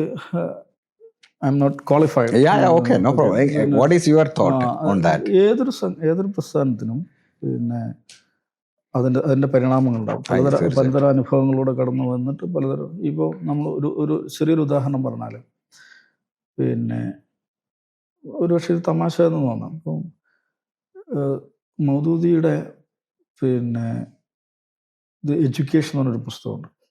അദ്ദേഹം പല യൂണിവേഴ്സിറ്റികളും കോളേജും നടത്തിയ പ്രഭാഷണങ്ങളുടെ ഒരു സമാഹാരമാണ്. അതിൽ അദ്ദേഹം വിദ്യാഭ്യാസ സ്ഥാപനങ്ങളെ സ്ലോട്ടർ ഹൗസ്, കതൽഗാഹ് എന്ന് പറയുന്നുണ്ട്. കതൽഗാഹ് എന്ന് പറഞ്ഞാൽ നിങ്ങളുടെ സംസ്കാരത്തെയും ചിന്തയെയും കൊല്ലുന്ന സ്ഥലമാണ്.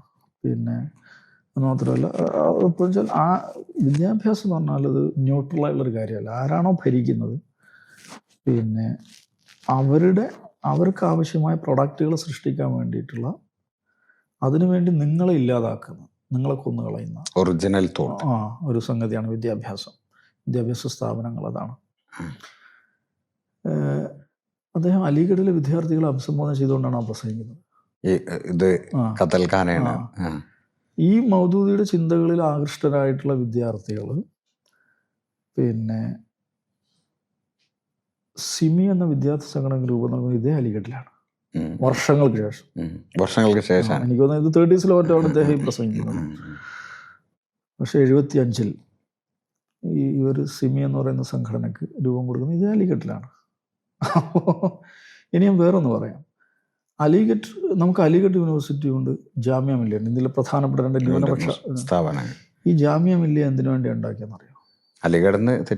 അലിഗഡിനെതിരായിട്ടാണ് ഒരു കൗണ്ടർ മൂവ്മെന്റ് അലിഗഡിനെതിരായിട്ടുള്ള കൗണ്ടർ മൂവ്മെന്റ് എന്നുള്ള ആൾക്കാണ് ഗാന്ധിജിയുടെ പിന്തുണയോടുകൂടി അലി സഹോദരന്മാർ ജാമ്യ മില്ലിയ രൂപീകരിക്കുന്നത്. എന്താ കാരണം? അലിഗഡ് എന്ന് പറഞ്ഞാൽ ഈ ബ്രിട്ടീഷുകാരെ സേവിക്കുന്ന വിദ്യാർത്ഥികളാണ് അവിടെ ഉണ്ടാക്കുന്നത്. സർ സയ്യിദ് അഹമ്മദ് ഖാന്റെ പൊസിഷൻ അതായിരുന്നു. നമ്മൾ ചുമ്മാ യുവന്മാരായിട്ട് ഇടിച്ചു കൂടി നിൽക്കേണ്ട, നമ്മൾ വിദ്യാഭ്യാസപരമായിട്ട് മുന്നോട്ട് പോവുക, അങ്ങനെ സമൂഹത്തിന് സംഭാവനകൾ ചെയ്യുക എന്നുള്ളതായിരുന്നു. പക്ഷെ അത് ഈ പറഞ്ഞ ഈ അന്നത്തെ ദേശീയ പ്രസ്ഥാനത്തിന്റെ കാഴ്ചപ്പാടുകൾക്ക് വിരുദ്ധമാണെന്ന് കണ്ടിട്ടാണ് അതിനെതിരായുള്ള ഒരു കൗണ്ടർ മൂവ്മെന്റ് നമ്മൾക്കാണ് ജാമ്യ മില്ലിയ. നോക്കൂ, 2019 എത്തുമ്പോൾ CAA വിരുദ്ധ പ്രക്ഷോഭം ആരാണ് തുടങ്ങുന്നത്? ഇതേ ജാമ്യയിലെയും ഇതേ അലിഗഡിലെയും വിദ്യാർത്ഥികളാണ്. നമ്മൾ സഞ്ചരിച്ചിട്ട് 2 വിരുദ്ധ ധ്രുവങ്ങളിൽ തുടങ്ങിയ 2 സ്ഥാപനങ്ങൾ ഒരേ വഴിയിലെത്തുകയാണ്. അവരൊരു പോയിന്റിലെത്തുകയാണ്. അതായത് ചരിത്രം ഒരു പിരിയൻ ഗോവണയാണ്. ചരിത്രം ഒരു പിരിയൻ ഗോവണയാണ്. നമ്മൾ മൂമെൻറ്റുകൾ ഇങ്ങനെ നമ്മൾ ഒരു സന്ധിയിൽ ഇങ്ങനെ എത്തിക്കൊണ്ടിരിക്കും. പ്രസ്ഥാനങ്ങൾക്ക് ബാധകമാണ് അത്. കമ്മ്യൂണിസ്റ്റ് പാർട്ടി കൽക്കത്ത തീസീസ്, അതിൻ്റെ പേരിൽ നമ്മൾ ഭയങ്കരമായിട്ട് കമ്മ്യൂണിസ്റ്റ് പാർട്ടിയെ പരിഹസിക്കുന്ന ആളുകളുണ്ട്. അങ്ങനെ പരിഹസിക്കുന്നതിൽ അർത്ഥമില്ലെന്നാണ് ഞാൻ പറയുന്നത്. കാരണം അന്ന് വിപ്ലവത്തിന് തോക്കെടുത്ത് പോയി കഴിഞ്ഞാൽ നമുക്ക് മറിച്ചിടാൻ പറ്റും, ഒരു തൊഴിലാളി വർഗ രാഷ്ട്രം ഉണ്ടാക്കാൻ പറ്റും. അതാണ് അങ്ങനെയൊക്കെ വിചാരിച്ചിരുന്ന നമുക്ക് സായുധ വിപ്ലവത്തിലൂടെ ഈ പറയുന്ന കമ്മ്യൂണിസ്റ്റ് രാഷ്ട്രം ഉണ്ടാക്കാൻ വേണ്ടിയാണ് പാർട്ടി. ചുമ്മാ അവിടെ പ്രസംഗിക്കില്ല, പാർട്ടി കോൺഗ്രസ് വന്നിട്ട് ഒരു രേഖ ഉണ്ടാക്കുകയാണ് ചെയ്യുന്നത്. പിന്നെ എങ്ങനെയാണ് അവർ മാറുന്നത് എന്താണ്? എല്ലാത്തിനും പിടിച്ച് ജയിലിലിടുന്നു. അവരെന്താണ് ഈ സ്റ്റേറ്റ് എന്ന് പറയുന്നത് എന്താണെന്ന് മനസ്സിലാവുന്നു. അതിൻ്റെ ഒരു പ്രഹരശേഷി എന്താണെന്ന് മനസ്സിലാവുന്നു. അതേപോലെ തന്നെ ജനാധിപത്യം എന്ന് പറയുന്ന സംഗതി, അതിൻ്റെ സാധ്യതകൾ എന്താണെന്ന് മനസ്സിലാവുന്നു. നമ്മുടെ നാട്ടിൽ മാവോയിസ്റ്റുകളില്ലേ, ഈ ആംഡ് മാവോയിസ്റ്റുകൾ, അവർ സ്റ്റേറ്റിനെതിരെ സമരം ചെയ്യുന്ന ആളുകളാണ്. സ്റ്റേറ്റിനെ അട്ടിമറിക്കാൻ വേണ്ടിയിട്ട് ആയുധം ഉപയോഗിച്ച് സമരം ചെയ്യുന്ന ആളുകൾ. അവരിൽപ്പെട്ട ഒരാളെ പിടികൂടിയാൽ അവരെന്താ ചെയ്യുന്നത്? ഇതേ സ്റ്റേറ്റിന്റെ ഭാഗമായിട്ടുള്ള കോടതി വഴിയാണല്ലോ അവരത് ശ്രമിക്കുന്നത്. ഐറണിയല്ല എന്ന് പറഞ്ഞിട്ടുണ്ടെങ്കിൽ. അപ്പം ഇതേ സംഗതി തന്നെയാണ് എനിക്ക് തോന്നുന്നു കമ്മ്യൂണിസ്റ്റ് പാർട്ടി കൽക്കത്ത തീസീസിന് ശേഷം അവർ ഒരു അനുഭവത്തിലൂടെ കടന്നു പോവുകയാണ്. അപ്പോഴാണ് ഈ ജനകീയ ജനാധിപത്യ വിപ്ലവം ഉണ്ടായത് എന്നാണ് നിങ്ങൾ മനസ്സിലാക്കുന്നത്. ഡെമോക്രസി എന്താണ്, അതിന്റെ സാധ്യതകൾ എന്താണ്, നമ്മൾ ഈ വിഷ്വലൈസ് ചെയ്തിട്ടുള്ള രാഷ്ട്രീയം. അപ്പോഴേ ഇപ്പൊ ജമാഅത്തെ ഇസ്ലാമിക്കെതിരെ ഉയരുന്ന പ്രധാനപ്പെട്ട ഒരു വാദം ഇതാണല്ലോ, എന്ത് മതരാഷ്ട്രം ഉണ്ടാക്കാൻ ഇപ്പൊ നമ്മൾ ഉണ്ടാക്കാൻ ശ്രമിക്കുന്നു. ഈ മൗദൂദിയുടെ മൗദൂദിക്കെതിരെ ഉയർത്തുന്ന ഒരു പ്രധാനപ്പെട്ട സാധനം ഈ കാദിയാനി മസ്അല, ആ ഇതിലൊക്കെ ഇന്ത്യൻ ജമാഅത്തെ ഇസ്ലാമി എവിടെയാണ് നിൽക്കുന്നത്? അതിൽ ഞാൻ പറഞ്ഞല്ലോ, എനിക്ക് നിങ്ങൾ പറഞ്ഞ വളരെ സ്പെസിഫിക് ആയിട്ട് എനിക്ക് സംസാരിക്കാൻ പറ്റില്ല. പക്ഷേ ഏതൊരു പൊളിറ്റിക്കൽ ഐഡിയോളജിക്കൽ മൂവ്മെൻറ്റിനും പല സ്വഭാവത്തിലുള്ള ഇതിലൂടെ കടന്നു പോകേണ്ടി വന്നിട്ടുണ്ട്. അത് ഏത് പാർട്ടി എടുത്തു കഴിഞ്ഞാൽ, മുസ്ലിം ലീഗ് നമ്മളെടുത്തു കഴിഞ്ഞാൽ, മുസ്ലിം ലീഗ് എന്തിനു വേണ്ടിയാണ് രൂപീകരിക്കപ്പെട്ടതെന്ന് ചോദിച്ചാൽ നമുക്കറിയാം എന്തായിരുന്നു മുസ്ലിം ലീഗിൻ്റെ രൂപീകരണം. പക്ഷേ അത് വെച്ചിട്ടാണ് നമ്മളിപ്പോഴുള്ള ഇന്ത്യൻ യൂണിയൻ മുസ്ലിം ലീഗിനെ കാണുന്നത്. കമ്മ്യൂണിസ്റ്റ് പാർട്ടി എങ്ങനെയാണ് രൂപീകരിക്കപ്പെട്ടത്, അല്ലെങ്കിൽ കൽക്കത്ത തീസീസ് എന്താണ്, അത് വെച്ചിട്ടല്ല. അപ്പം പലതരത്തിലുള്ള മൂവ്മെന്റുകൾ, ഈവൻ ഇന്ത്യൻ നാഷണൽ കോൺഗ്രസ് എന്തിനാണ് രൂപീകരിക്കപ്പെടുന്നത്? ഇന്ത്യയുടെ സ്വാതന്ത്ര്യത്തിന് വേണ്ടിയാണ് ഇന്ത്യൻ നാഷണൽ കോൺഗ്രസ് രൂപീകരിക്കുന്നത്. AOUം ഇന്ത്യയുടെ സ്വാതന്ത്ര്യത്തിന് വേണ്ടി അല്ലല്ലോ ഇന്ത്യൻ നാഷണൽ കോൺഗ്രസ്. പക്ഷെ അതൊരു പരിണാമത്തിലൂടെ കടന്നു പോവുകയാണ്. അപ്പൊ ശരിക്കും ഇപ്പൊ ആ പരിണാമം ഉണ്ട് എന്നാണോ? തീർച്ചയായിട്ടും.